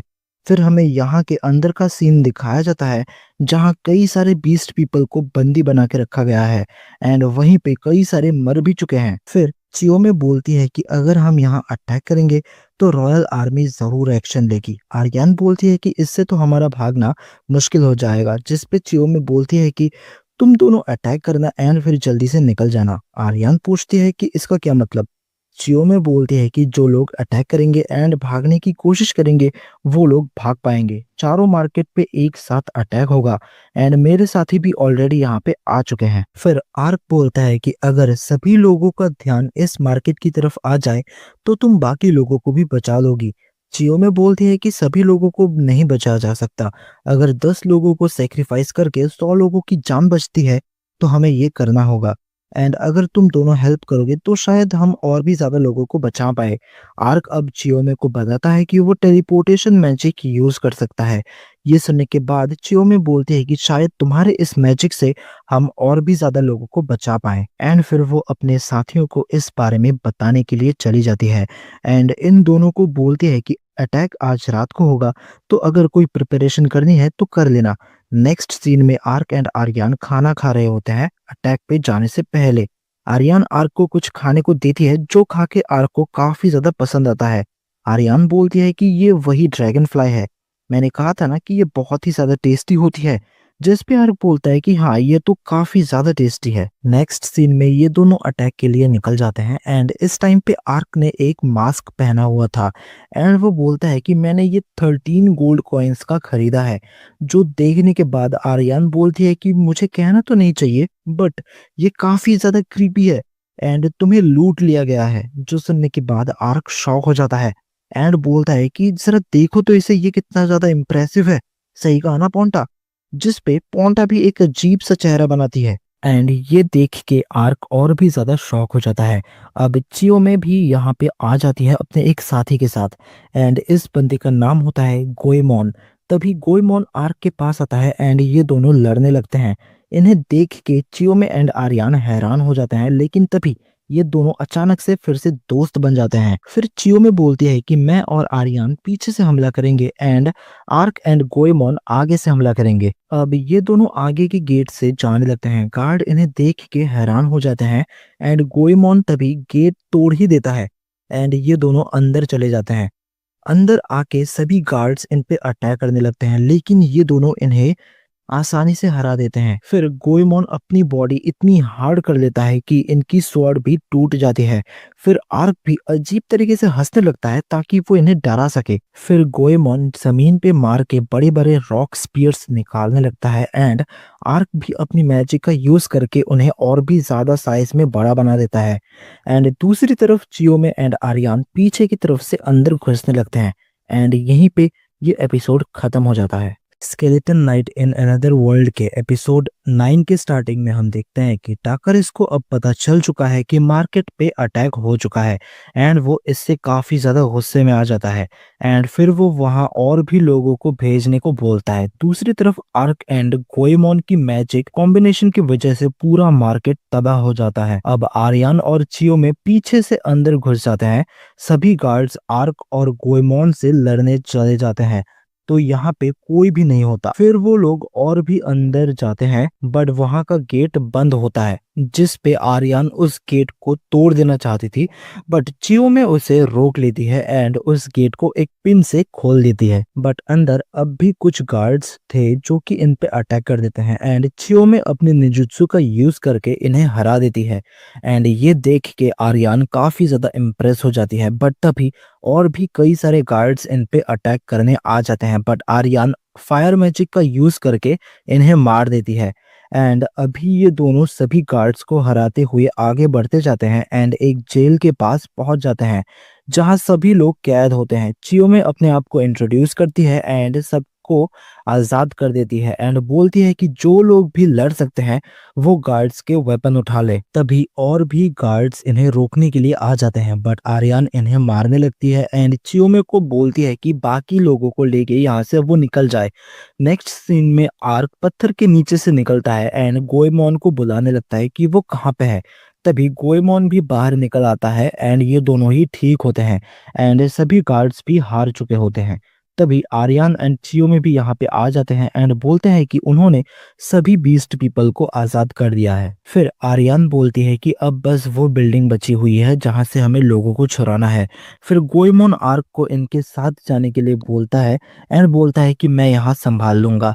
फिर आर्क भी इनके साथ चला जाता है एंड यहाँ भी गार्ड्स इन पे अटैक कर देते हैं बट ये इन गार्ड्स को भी मार गिराते हैं एंड फिर वो लोग जाके एक एक करके सभी को बचाने लगते हैं जो भी लोग बंदी बने हुए थे। इसके बाद जब चियो में एक जेल के अंदर जाती है तो अंदर से काफी गंदी स्मेल आ रही होती है। चियो में जब वहां जाके एक कपड़ा हटाती है तो वहां मरे हुए बीस्ट पीपल होते हैं। फिर बाकी के बीस्ट पीपल बताते हैं कि जो लोग भी इंजर्ड या फिर सिक थे एंड जिन लोगों को बेचा नहीं जा सकता था उन लोगों ने उनको मार दिया। जो सुनने के बाद चियो में काफी ज्यादा सैड हो जाती है। फिर आर्क बोलता है कि हमें अभी यहाँ से निकलना होगा। दूसरी तरफ और भी सोल्जर्स आ जाते हैं एंड गोएमोन पे अटैक कर देते हैं एंड आर्क सभी को बाहर निकलने के बाद गोएमोन के पास जाता है जहाँ पे सभी गार्ड्स गोएमोन पे अटैक कर रहे होते हैं एंड वो काफी इंजर्ड हो चुका होता है। यहाँ पे आर्क एंड गोएमोन फिर से अपना अटैक कंबाइन करते हैं एंड पूरी जगह को बर्बाद कर देते हैं एंड आर्यन और चियो में दूर से ये सब देख रहे होते हैं। तभी आर्क और गोएमोन सभी मरे हुए बीस्ट पीपल को लेके यहाँ से निकल जाते हैं एंड आर्यन अपने मैजिक से इन सभी को जला देती है एंड फिर एक एक करके सभी की सोल्स बाहर निकलने लगती है। दूसरी तरफ डाकरस बोलता है कि मुझे मार्केट में हुए हमले के बारे में रिपोर्ट क्यों नहीं मिली अब तक एंड वो खुद वहां जाने का डिसाइड करता है जिस पे सेट्रियन बोलता है कि आपको चिंता करने की कोई जरूरत नहीं। डाकरस पूछता है कि इसका क्या मतलब एंड तभी सेट्रियन उसके पेट में एक स्वॉर्ड घुसा देता है एंड तभी वहां पे सेक्ट आ जाता है एंड सेट्रियन की तारीफ करता है। फिर वो प्रिंसेस का नेकलेस दिखा के बोलता है कि प्रिंसेस भी मारी गई जिस पे सेक्ट बोलता है कि अच्छा है अब थ्रोन सिर्फ और सिर्फ मेरा है। एंड नेक्स्ट सीन में इन चारों को दिखाया जाता है एंड इनका मिशन सक्सेसफुल होता है एंड तभी आर्क एंड गोएमोन फिर से लड़ने लगते हैं एंड अगले ही मोमेंट एक दूसरे को हक कर लेते हैं। नेक्स्ट सीन में ये चारों एक बोट पे होते हैं एंड चियो में आर्क एंड आर्यन को फिर से थैंक यू बोलती है उनकी हेल्प के लिए। फिर आर्क पूछता है कि अब तुम लोग कहाँ जाओगे जिस पे चियो में बोलते हैं कि हम लोग अब एक हिडन विलेज में जाएंगे जो कि कैलकट माउंटेन में है और फिर चियो में इन्हें वो इन्फॉर्मेशन देती है जो कि देने का वादा किया था। फिर हमें लिम्बुल्ट का सीन दिखाया जाता है जहां प्रिंसेस यूरियाना अपने सिस्टर से मिलती है। इसकी सिस्टर इसे जिंदा देख के काफी ज्यादा खुश होती है एंड बोलती है कि जब मुझे पता चला कि डाकरेस ने तुम्हें मरवा दिया है तो मैं काफी ज्यादा दुखी हो गई थी। जिस पे यूरियाना पूछती है कि क्या मतलब। ये बताती है कि इन सब के पीछे डाकरेस का हाथ था एंड उसे सेट्रियन ने मार दिया है। ये सुन के यूरियाना एंड उसकी मेड काफी ज्यादा शॉक हो जाते हैं। यूरियाना बोलती है कि इससे ये कैसे पता चलता है कि डाकरस ने मुझे मरवाया है। जिस पे इसकी सिस्टर बोलती है कि डाकरस के पास तुम्हारा नेकलेस मिला जो कि मदर ने तुम्हें दिया था। ये सब सुनने के बाद यूरियाना अपने मन में बोलती है कि कहीं इन सब के पीछे सेक्ट तो नहीं। मुझे तो ये भी नहीं पता कि मुझ पे अटैक करवाने वाला डाकरस था या फिर सेक्ट। यूरियाना की सिस्टर बोलती है कि फादर को बता देते हैं कि तुम जिंदा हो बट वो बोलती है कि नहीं फिलहाल के लिए इसे एक सीक्रेट ही रखते हैं। नेक्स्ट सीन में आर्यन जो भी हुआ उस बारे में एक रिपोर्ट भेज देती है। फिर हमें पास्ट का सीन दिखाया जाता है जहां चियो में बोलती है कि जिन लोगों के नाम उस कॉन्ट्रैक्ट में थे वो लोग एल्फ को होली रेवलॉन एम्पायर लेके गए हैं एंड प्रेजेंट में अब आर्क और आर्यन वही जा रहे होते हैं। आर्क फिर अपने मन में सोचता है कि आखिर ये नेशन होगा कैसा। जब से आर्यन ने इस एम्पायर का नाम सुना है वो काफी ज्यादा सीरियस हो गई है। नेक्स्ट सीन में रेवलॉन एम्पायर को दिखाया जाता है जहाँ एक आदमी रिपोर्ट दे रहा होता है कि डाकरेस को सेक्ट ने मरवा दिया है। फिर यहाँ के एम्पेरर के दिखाया जाता है जो कि ये सब सुन रहा होता है एंड बोलता है कि डाकरेस मर गया मेरे रिंग्स प्रोवाइड करने के बाद भी। एंड यूरियाना के असैसिनेशन का क्या हुआ, जिस पे ये आदमी बोलता है कि प्रिंसेस मर चुकी है एंड अटैक के टाइम पे रिंग टूट चुकी थी, जिस वजह से वो वुल्फ भी किसी काम के नहीं रहे, तो शायद प्रिंसेस को किसी और ने मारा है।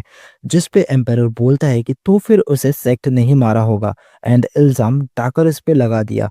एंड फिर वो फुम्बा के बारे में पूछता है, जिस पे ये आदमी बोलता है कि उसका नेशन बर्बाद करने का प्लान प्रोग्रेस में है। एम्पायर बोलता है कि मैं उसका प्लान जरूर देखना चाहूंगा। नेक्स्ट सीन में हमें एक जगह दिखाई जाती है जहां बहुत सारे ड्रैगन उड़ रहे होते हैं एंड जमीन से एक बहुत बड़ा मॉन्स्टर निकल के इन्हें मार रहा होता है एंड ये सब दूर से एक बंदा देख रहा होता है। एंड यहीं पे ये एपिसोड खत्म हो जाता है। Skeleton Knight in Another World के एपिसोड 10 के स्टार्टिंग में हम देखते हैं कि आर्क एंड आर्यन एक जगह पे पहुंचते हैं एंड ये वही जगह है जहाँ पे वो ड्रैगन्स उड़ रहे थे। आर्यन बताती है कि ये ड्रैगन्स है एंड ये सुन के आर्क काफी ज्यादा एक्साइटेड हो जाता है। फिर वो बोलती है कि इन ड्रैगन्स की वजह से मैसेंजर बर्ड उड़ नहीं रही है, तो हम टांका को कुछ टाइम के लिए कांटेक्ट नहीं कर पाएंगे। ये सुन के आर्क यहाँ से नीचे कूद जाता है एंड लाइटनिंग मैजिक का यूज करके इन ड्रैगन्स को यहाँ से भगाने का ट्राई करता है, लेकिन ये अटैक आर्यन और बाकियों को भी लग जाती है एंड इस अटैक की वजह से सभी ड्रैगन्स यहाँ से भाग भी जाते हैं। एंड अब आर्क वापस आर्यन के पास आ जाता है एंड वो जाके देखता है कि सभी यहाँ उस अटैक की वजह से नीचे गिरे हुए हैं। आर्क इन्हें देख के बोलता है कि तुम सबको क्या हुआ एंड कुछ दूर एक बंदा एक नोटबुक लिए इन्हें देख रहा होता है। नेक्स्ट सीन में आर्क एंड आर्यन एक होटल में होते हैं एंड आर्यन बोलती है कि नेक्स्ट टाइम ऐसा अटैक करने से पहले एक बार वार्निंग दे देना, जिस पे आर्क आर्यन से माफी मांगता है एंड फिर आर्यन एक मैप निकाल के एम्पायर तक जाने का रास्ता दिखाती है, लेकिन उसमें रास्ता सही से मार्क नहीं किया हुआ था। आर्क तभी आर्यन को देख के बोलता है कि क्या तुम किसी चीज को लेके परेशान हो, एंड बोलता है कि जब से चियो मैंने इस एम्पायर के बारे में बताया है ऐसा लग रहा है कि तुम वहां जाना नहीं चाहती। जिस पे आर्यन बोलते हैं कि हाँ, क्योंकि इस एम्पायर में एल्फ को पकड़ना इलीगल नहीं है, इसीलिए मैं काफी नर्वस हूँ। तभी वही बंदा जो कि इन्हें देख रहा था यहाँ पर आ जाता है एंड बोलता है कि तुम लोग वही हो ना जिसने डेजर्ट में वो मैजिक यूज करा था। आर्क बोलता है कि हाँ, बट तुम कौन हो, जिस पे वो अपना नाम कारसी बताता है। आर्यन तभी उसका चेहरा छुपा देती है एंड बोलती है कि तुम एक ह्यूमन टाउन में ऐसे अपने कान क्यों दिखा रहे हो। तभी इस होटल की ओनर कारसी से बात करने लगती है एंड यहाँ पे बैठे बाकी के लोग भी उसे जानते थे। ये देख के आर्यन पूछती है कि यहाँ आखिर चल क्या रहा है। इसके बाद कारसी इन्हें बताता है कि इस टाउन में सब लोग इसे जानते हैं और यहाँ आए हुए इसे 10 साल हो गए हैं। ये सुन के आर्यन हैरान हो जाती है कि एक एल्फ एक ह्यूमन टाउन में इतने सालों से रह रहा है। फिर कारसी पूछता है कि तुम एक डार्क एल्फ हो ना, एंड बोलता है कि एल्फ और ह्यूमंस भी एक साथ रह सकते हैं। जिस पे आर्यन बोलते हैं कि मजाक कर रहे हो क्या, क्या तुम्हें पता नहीं कि ह्यूमंस एल्फ के साथ क्या कर रहे हैं। जो सुन के कारसी बोलता है कि तुम एक डार्क एल्फ हो पर फिर भी तुम एक ह्यूमन एंड एक स्पिरिट बीस्ट के साथ ट्रेवल कर रही हो। जो सुनने के बाद आर्यन बोलती है कि आर्क एक स्पेशल केस है। फिर आर्क कारसी से पूछता है कि तुम्हें हमसे क्या चाहिए, जिस पे कारसी बोलता है कि मैं डीमन बीस्ट की बॉडी को स्टडी करता हूँ, बट करेंटली मुझे एक बीस्ट की बॉडी को स्टडी करने में दिक्कत हो रही है। फिर आर्क बोलता है कि तो तुम चाहते हो कि मैं तुम्हारे लिए इस बीस्ट को पकड़ूं, जिस पे कारसी बोलता है कि हाँ, क्योंकि तुम अपनी एबिलिटी से उसे आसानी से पकड़ लोगे। तभी आर्यन बोलती है कि सॉरी, पर हम एक मिशन के बीच में हैं। कारसी तभी एक मैप निकाल के बोलता है कि ये होली एम्पायर का मैप है एंड मैं श्योर हूं कि तुम्हें इसकी जरूरत है। जिस पे आर्क आर्यन से बोलता है कि एम्पायर तक पहुंचने का मैप हमारे काफी काम आ सकता है। एंड फिर कारसी बोलता है कि अगर मैं रिवॉर्ड में एक डीमन बीस्ट एनसाइक्लोपीडिया भी ऐड कर दूं तो कैसा रहेगा। ये सुन के आर्क और भी ज्यादा एक्साइटेड हो जाता है एंड आर्यन से बोलता है कि मैं इसे देखना चाहता हूँ एंड आर्यन भी फाइनली मान जाती है। फिर कारसी बोलता है कि तो फिर हम कल सुबह टाउन के मेन गेट पे मिलेंगे एंड ये कह के वो वहां से चला जाता है। फिर आर्क यहाँ की ओनर को 5 गोल्ड कॉइन्स भी देता है। होटल की ओनर बोलती है कि एक गोल्ड कॉइन ही काफी है, बट आर्क उन्हें ये रखने को बोलता है एंड बदले में वो अपने रूम में खाना ले जाने को कहता है। एंड होटल की ओनर आर्क को खाने के साथ साथ अल्कोहल भी देती है। फिर नेक्स्ट सीन में आर्क अल्कोहल पीने लगता है एंड वो आर्यन से बोलता है कि हमारे पास फ्रूट जूस भी है। जो सुन के आर्यन गुस्सा हो जाती है एंड बोलते हैं कि तुम मुझे एक बच्ची की तरह ट्रीट मत करो, मैं भी ये पी सकती हूँ बोल के वो भी अल्कोहल पीने लगती है। इसके बाद आर्यन के कान अपने आप ही हिलने लगते हैं एंड वो काफी ज्यादा खुश हो जाती है। आर्क ये देख के उसके लिए क्लैप करता है एंड आर्यन फिर से एक गिलास पी जाती है एंड फिर वो नशे में आ जाती है एंड आर्क के ऊपर कूद जाती है एंड बोलती है कि मुझे ये और चाहिए। एंड फिर वो बोलने लगती है कि ह्यूमंस एंड एल्फ एक साथ नहीं रह सकते। ये सब सुनने के बाद आर्क आर्यन से बोलता है कि अब हमें पीना बंद कर देना चाहिए। बट ये सुन के आर्यन और ज्यादा गुस्से में आ जाती है एंड आर्क को मारने लगती है। एंड फिर उनके रूम से काफी जोर जोर से आवाजें भी आने लगती है। ये सब सुन के वहां की ओनर स्माइल करने लगती है। एंड फिर जब अगले दिन सुबह आर्यन की आंख खुलती है और वो आर्क को नीचे पड़ा हुआ देखती है, वो डर जाती है एंड उस पे अटैक करने लगती है। फिर आर्क उसे बोलता है कि आर्यन ये मैं हूँ आर्क। फिर सीन शिफ्ट होता है एंड यहाँ की ओनर इन दोनों को गुड मॉर्निंग बोलती है एंड उनसे पूछती है कि क्या उन दोनों ने रात भर एंजॉय करा। फिर आर्यन आर्क को पकड़ के पूछती है कि हमने कुछ नहीं किया राइट। इसके बाद ये दोनों कार्सी के पास पहुंच जाते हैं। कार्सी इन दोनों को गुड मॉर्निंग बोलता है एंड बोलता है कि तुम दोनों मेरे साथ आगे वाले कैरेज में बैठोगे एंड वैसे तुम दोनों की आवाज कल रात को पूरे टाउन में गूंज रही थी। ये सुन के आर्यन गुस्से में आ जाती है और अपनी स्वॉर्ड निकालने लगती है। एंड फिर सीन शिफ्ट होता है एंड ये लोग जा रहे होते हैं।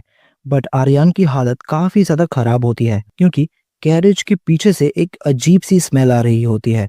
फिर आर्क कार्सी से पूछता है कि ये स्मेल कैसी है कैरेज के पीछे से, जिस पे कार्सी बोलता है कि उनमें गॉब्लिन्स की बॉडी है, मैं इन्हें सैंडवॉर्म के चारे के लिए यूज कर रहा हूँ।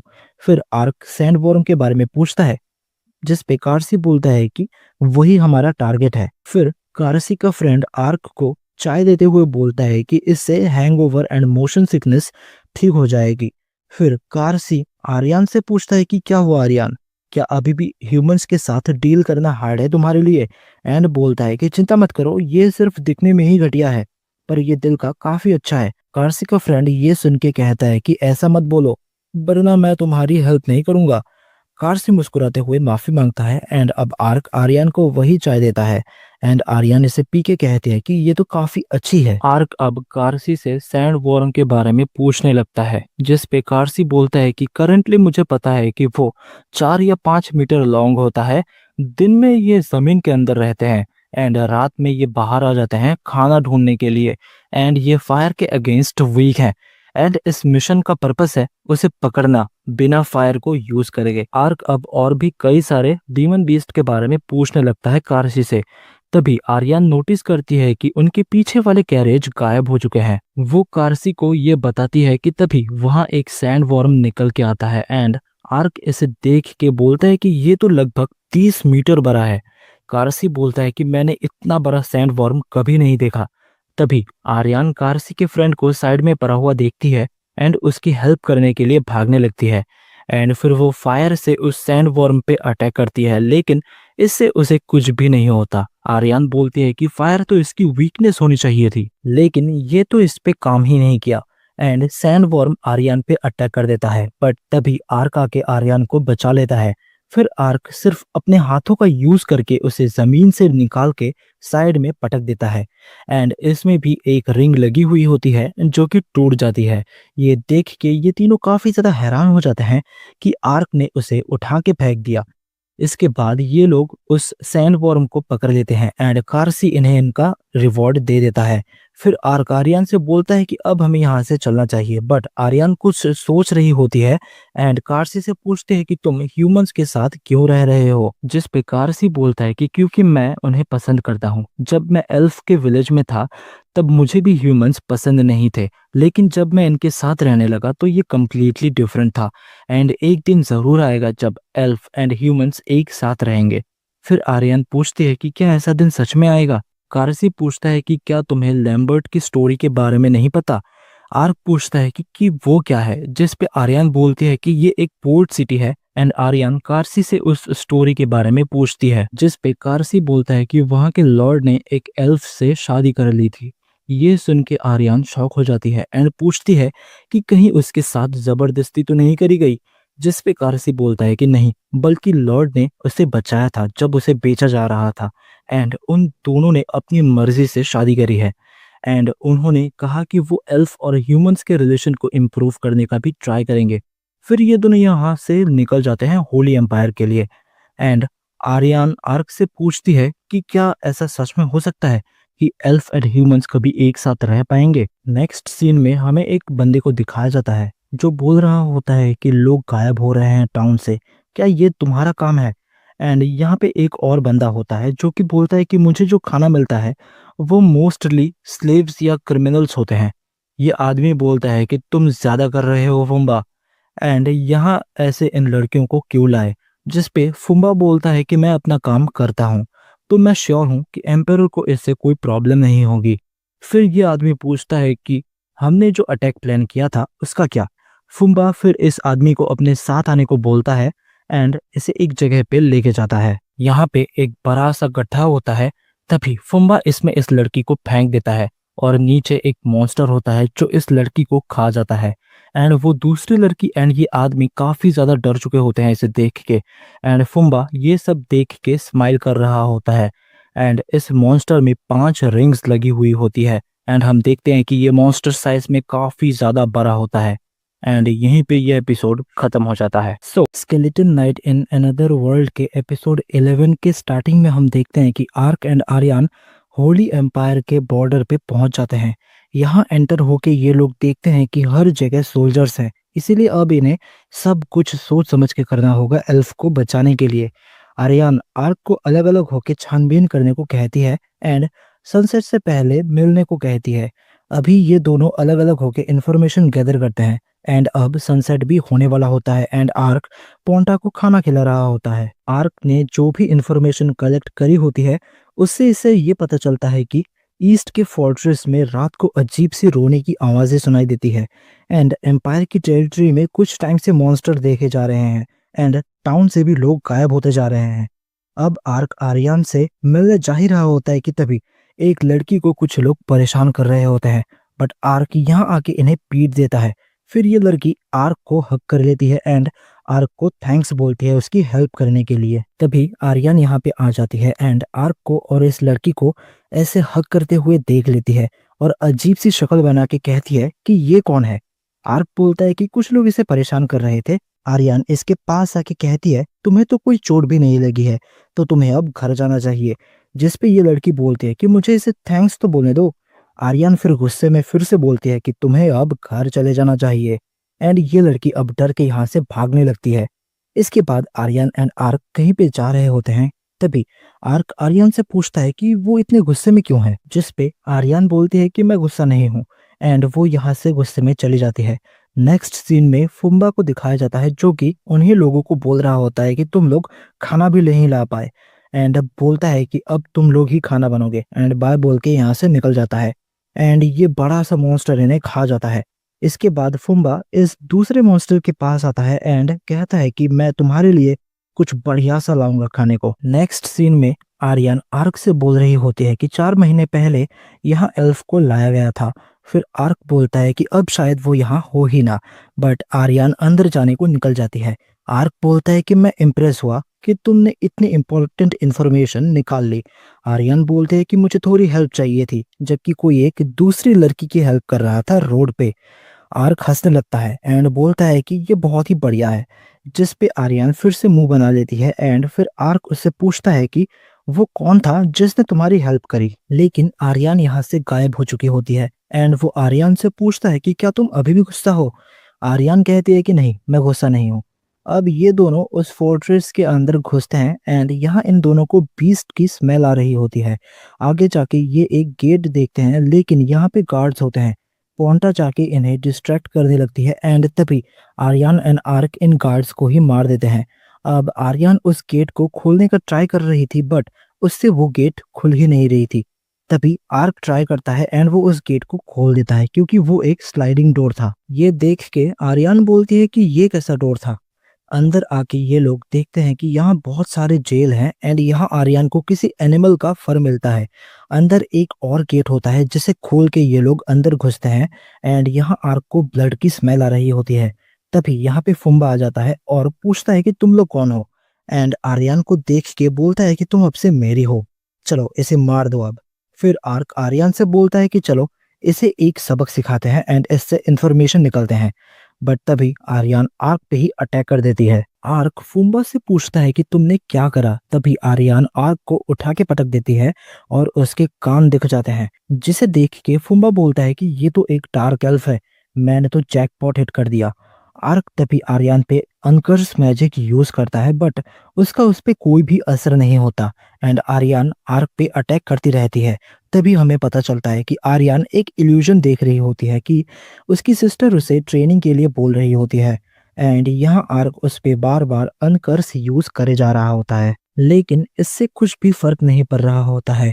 आर्क को कुछ गड़बड़ लगती है एंड तभी वो आर्यन के कपड़ों पे कुछ अजीब सा नोटिस करता है एंड पोंटा को अटैक करने को बोलता है। पोंटा आर्यन के कपड़ों के अंदर जाती है एंड यहाँ से एक क्रिएचर को बाहर निकालती है जो आर्यन को कंट्रोल कर रहा होता है एंड आर्क इसे फायर अटैक से मार देता है एंड तभी आर्यन बेहोश हो जाती है। अब फुम्बा बोलता है कि तुम्हारी सेंसेस काफी ज्यादा शार्प है, मैं एक मॉन्स्टर सॉर्सरर हूँ, मैं मॉन्स्टर बना सकता हूँ एंड उनसे जो चाहूँ कर भी सकता हूँ, मैं किसी भी मॉन्स्टर को कंट्रोल कर सकता हूँ। तभी आर्क इसके पास वही रिंग्स देखता है जो कि बाकी के मॉन्स्टर्स पे लगी हुई थी एंड सोचता है कि तो उस सब के पीछे इसी का हाथ है। फिर फुम्बा बोलता है कि तुम अब डिनर बनने वाले हो।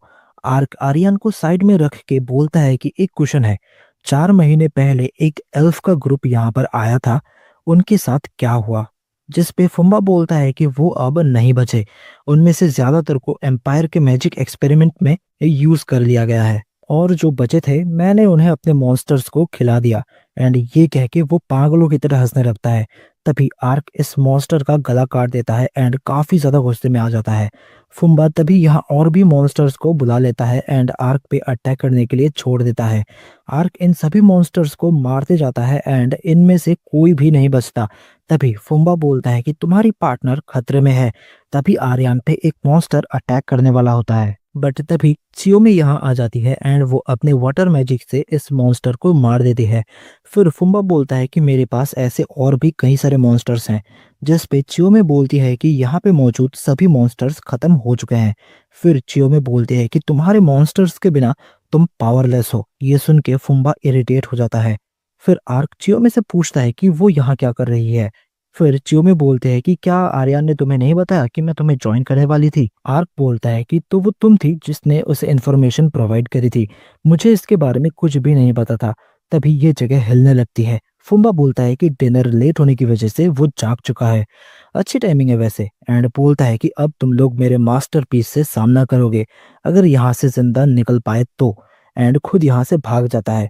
आर्क चियोमी और आर्यन को लेके यहाँ से बाहर निकल जाता है और ये जगह टूटने लगती है और एक बड़ा सा मॉन्स्टर निकल के आता है, जिसे देख के आर्क बोलता है कि ये एक ऐसा मॉन्स्टर है जिसे वाटर मैजिक से कुछ भी नहीं होता और इसके पास कमाल की रीजनरेशन एबिलिटी है। ये है एक हाइड्रा। एंड यहीं पे ये एपिसोड खत्म हो जाता है। एपिसोड 12 के स्टार्ट में हाइड्रा इनके सामने होता है एंड आर्क देखता है कि उसमें रिंग्स लगी हुई है। चियोमी कहती है कि हमें इससे फाइट करने से पहले प्रिपेयर होना होगा और अभी के लिए यहाँ से निकलने का कहती है। तभी ये हाइड्रा इन्हें नोटिस कर लेता है और इन पे अटैक कर देता है और फुम्बा सोचता है कि ये लोग मर चुके हैं और पागलों की तरह हंसने लगता है। अब एक पास्ट का सीन दिखाया जाता है जिसमें फुम्बा अपने क्लैन के एक बूढ़े आदमी के साथ बात कर रहा होता है कि इस क्लैन में कोई मेरे से कंपेयर नहीं करा जा सकता, जिस पे क्लैन लीडर कहता है कि फुम्बा तुम कमजोर हो इसीलिए तुम सुपरफिशियल स्ट्रेंथ चाहते हो, हम तुम जैसे को एक्सेप्ट कैसे कर सकते हैं जिसमें डिसिप्लिन ही नहीं है। ये सब सुन के फुम्बा गुस्से में आ जाता है और एम्परर के पास चला जाता है। एम्परर कहता है कि मैं तुम्हारे स्टेटस और स्ट्रेंथ पे सवाल नहीं उठाऊंगा जब तक तुम कंट्री के लिए काम करोगे, अब जरा दिखाओ मुझे कि तुम क्या कर सकते हो। एंड ऐसे ही फुम्बा एम्परर के लिए काम करने लगता है। एंड अब प्रेजेंट में फुम्बा बोल रहा होता है कि जिसने भी मेरी बेइज्जती करी है मैं उन सब को खत्म कर दूंगा, और हाइड्रा को टाउन की तरफ भेज देता है। नेक्स्ट सीन में आर्क और चियो में एक जगह आ जाते हैं और हम देखते हैं कि आर्क की शील्ड ने उन्हें बचा लिया होता है। चियो में कहती है कि इस पे बिलीव करना मुश्किल है कि तुमने एक ऐसे अटैक को रोक लिया जो कि एक कैसल को डिस्ट्रॉय कर सकता था। आर्क, आखिर तुम एग्जैक्टली हो क्या? जिस पे आर्क हंसते हुए कहता है कि मैं बस एक मर्सिनरी हूँ जिसको लेडी आर्यन ने हायर करा है। तभी आर्क कहता है कि लेडी आर्यन कहाँ है, एंड वो आर्यन को बुलाने लगता है। तभी आर्यन साइड में दिखती है जो कि काफी गुस्से में होती है और कहती है कि मैं सब कुछ सुन सकती थी, मैं बस मूव नहीं कर सकती थी उस विजन की वजह से, तो मुझे पता है कि उसने क्या किया, मैं उसे छोड़ूंगी नहीं। चियो में भी फुम्बा को मारने का कहती है क्योंकि वही है जो कि हाइड्रा को कंट्रोल कर रहा होता है। आर्यन कहते हैं कि उसे लगता है उसने हमें हरा दिया, यही परफेक्ट चांस है उस पे अटैक करने का। लेकिन आर्क कहता है कि हाइड्रा टाउन की तरफ जा रहा है और हमें उसे रोकना होगा। जिस पे चियो में कहती है कि ये एक ग्रे डीमन बीस्ट है, इसे कंट्री डिस्ट्रॉयर भी कहा जाता है, ये काफी खतरनाक है। आर्क कहता है कि हाइड्रा को डिफीट करा जा सकता है, और अब चियोमे और आर्यन फुम्बा पे अटैक करने को चले जाते हैं और आर्क इस हाइड्रा को रोकने के लिए चला जाता है। नेक्स्ट सीन में यह बंदा एम्परर को खबर देता है कि कुछ ही देर में हाइड्रा कॉम्बैट के लिए रेडी हो जाएगा, लेकिन हमें अभी भी फुम्बा की एबिलिटी चाहिए उस हाइड्रा को कंट्रोल करने के लिए। जिस पे एम्परर कहता है कि अब टाइम आ गया है ये डिसाइड करने का कि उसके साथ क्या करना है। नेक्स्ट सीन में हाइड्रा को दिखाया जाता है जो कि टाउन की तरफ जा रहा होता है।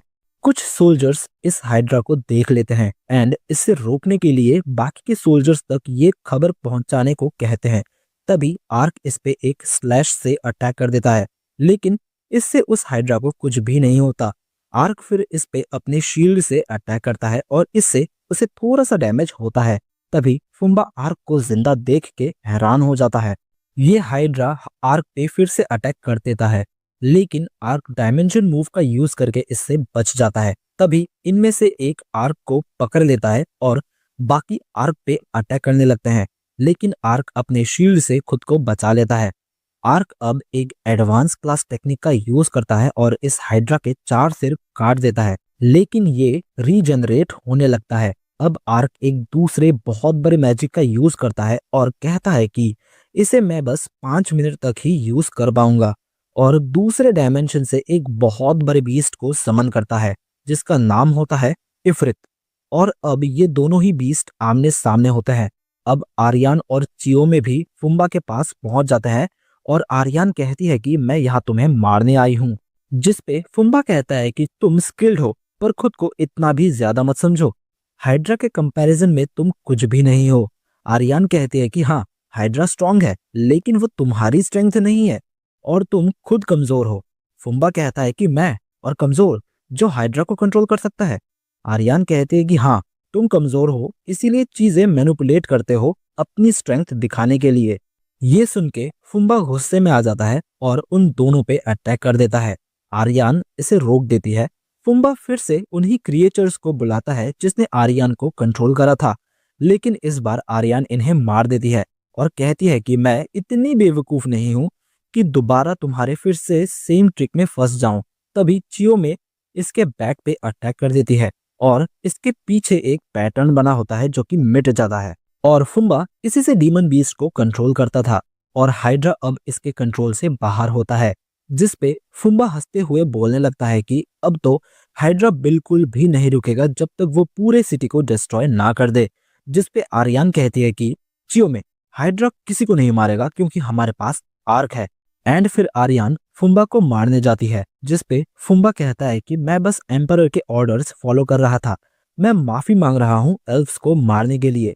आर्यन कहती है कि मुझे तुम्हारी माफी नहीं चाहिए और इस पे अटैक कर देती है और फुम्बा खत्म हो जाता है। दूसरी तरफ आर्क का समन करा हुआ बीस्ट हाइड्रा पे अटैक कर देता है और इसे बुरी तरह से मारने लगता है। हाइड्रा भागने की कोशिश करता है लेकिन आर्क इसे पकड़ लेता है और उठा के ऊपर फेंक देता है और इफरित इस पे अटैक कर देता है और हाइड्रा को ये दोनों मिलकर मार देते हैं। अब आर्क चियोमे और आर्यन के पास आता है एंड आर्यन पूछती है कि ये क्या चीज है, जिस पे आर्क कहता है कि मैंने इसे दूसरे डायमेंशन से समन किया है, ये कुछ ही टाइम में चला जाएगा यहाँ से। तभी एक विस्परिंग बर्ड आती है जो कि डांका का मैसेज लेकर आई होती है। डांका कहता है गुड न्यूज़ है, प्रिंसेस यूरियाना ने हाई एल्डर के साथ मीटिंग कर ली है। अब इनकी मीटिंग दिखाई जाती है जिसमें यूरियाना कहती है कि रोडन किंगडम किडनैप हुए एल्फ्स को ढूंढने की जिम्मेदारी देता है। हाई एल्डर ये सुन के खुश होता है और कहता है कि ऐसा लगता है कि तुम्हारे माइंड में कोई और गोल भी है। जिस पे यूरियाना कहती है कि मेरे ब्रदर सेक्ट के साथ ग्रेट रेवलॉन एम्पायर है। जिस पे हाई एल्डर कहता है कि हाँ, मैंने भी ये सुना है। यूरियाना कहती है कि east and west Revalon kingdom अभी भी इनहेरिट कर रहे हैं अपनी प्री स्प्लिट हिस्ट्री और अलग अलग रेसेस के साथ वहां सही ट्रीटमेंट नहीं हो रहा। अगर वहां किसी को थ्रोन पे बैठा दिया जाए तो ये एल्फ्स के लिए हार्मफुल होगा। हाई एल्डर कहता है कि तुम चाहती हो कि हम तुम्हारा साथ दे थ्रोन को जीतने के लिए। जिस पे यूरियाना कहती है कि हाँ, अगर रेवलॉन किंगडम एल्फ्स पे अटैक करेगा तो मेरा एम्पायर एल्फ्स को प्रोटेक्ट करेगा। हाई एल्डर कहता है कि ये इतनी बुरी डील भी नहीं है और ये दोनों एक दूसरे से हाथ मिलाते हैं। नेक्स्ट सीन में इन तीनों को दिखाया जाता है। आर्क आर्यन से डांका के मैसेज के बारे में बात कर रहा होता है, जिसमें डांका ने इन्हें इनके मिशन से रिलीव कर दिया होता है क्योंकि अब रोडन किंगडम एल्फ्स को ढूंढेगा। आर्यन कहती है कि क्या तुम्हें याद है कि कार्सी ने क्या कहा था कि ह्यूमंस एंड एल्व्स एक दिन साथ रह पाएंगे। उस टाइम मुझे लगा नहीं था कि ऐसा एक फ्यूचर कभी आएगा। आर्क कहता है कि वो फ्यूचर शायद हमारे आंखों के ही सामने है। आर्यन कहती है कि ये अजीब सी फीलिंग है, जब से मैं तुमसे मिली हूं ऐसा लगता है कि इस वर्ल्ड में सब कुछ बदलता जा रहा है। आर्क हंसते हुए कहता है कि तुम्हारी इमेजिनेशन काफी अच्छी है। चियो में कहती है कि ऐसा फ्यूचर जरूर आएगा अगर सर आर्क हमारे साथ रहे तो। नेक्स्ट सीन में सेट्रियन सेक्ट को बता देता है कि यूरियाना जिंदा है और एल्फ के साथ उसकी मीटिंग सक्सेसफुल रही। जिस पे सेक्ट सोचता है कि क्या मेरे किसी आदमी ने यूरियाना की साइड ले ली है। अब यूरियाना को दिखाया जाता है जो कि बोल रही होती है कि मैं श्योर हूं कि उस दिन मैं मरी थी, लेकिन अगर मैं अभी भी जिंदा हूं तो इस वर्ल्ड में जरूर कुछ ऐसा है जो कि मुझे अभी भी अचीव करना है। नेक्स्ट सीन में यह बंदा एम्परर को बता देता है कि हाइड्रा मारा गया और फुम्बा भी। एम्परर कहता है कि कोई प्रॉब्लम नहीं है, लेकिन मैं ये जानना चाहता हूं कि हाइड्रा को किसने मारा। दूसरी तरफ आर्क आर्यन से कह रहा होता है कि अब जब हमारा मिशन खत्म हो चुका है तो चलो हम लोग अपना एडवेंचर कंटिन्यू करते हैं। और आर्क अपना हेलमेट भी उतार देता है। चियो में इसकी शक्ल देख के डर जाती है। आर्यन उसे समझाती है कि ऐसा बस एक कर्ज की वजह से हुआ है, लेकिन चियो में अभी भी डरी हुई होती है। आर्क हंसने लगता है और आर्यन से कहता है कि तुम क्या करने वाली हो लुलोटिया में वापस जाके। आर्यन कहती है कि मैं तुम्हें लॉर्ड क्राउन ले जाऊंगी, मुझे तुमसे उस स्प्रिंग में ले जाना है। क्या तुम भूल गए वो स्प्रिंग जो तुम्हारा कर्ज उतार देगा। आर्क कहता है कि हाँ, मुझे याद आ गया, स्प्रिंग जहां वो ड्रैगन लॉर्ड रहता है। और आर्क चियो में से कहता है कि अगर पॉसिबल हुआ तो मैं तुम्हारे निंजा विलेज भी जरूर आना चाहूंगा। चियो में डरते हुए कहती है कि हाँ जरूर। और इसी के साथ ये एपिसोड यहीं पर खत्म हो जाता है। अगर तुम लोगों को ये वाला एपिसोड पसंद आया हो please like the video, subscribe the channel and हम लोग मिलते हैं किसी नए वीडियो में।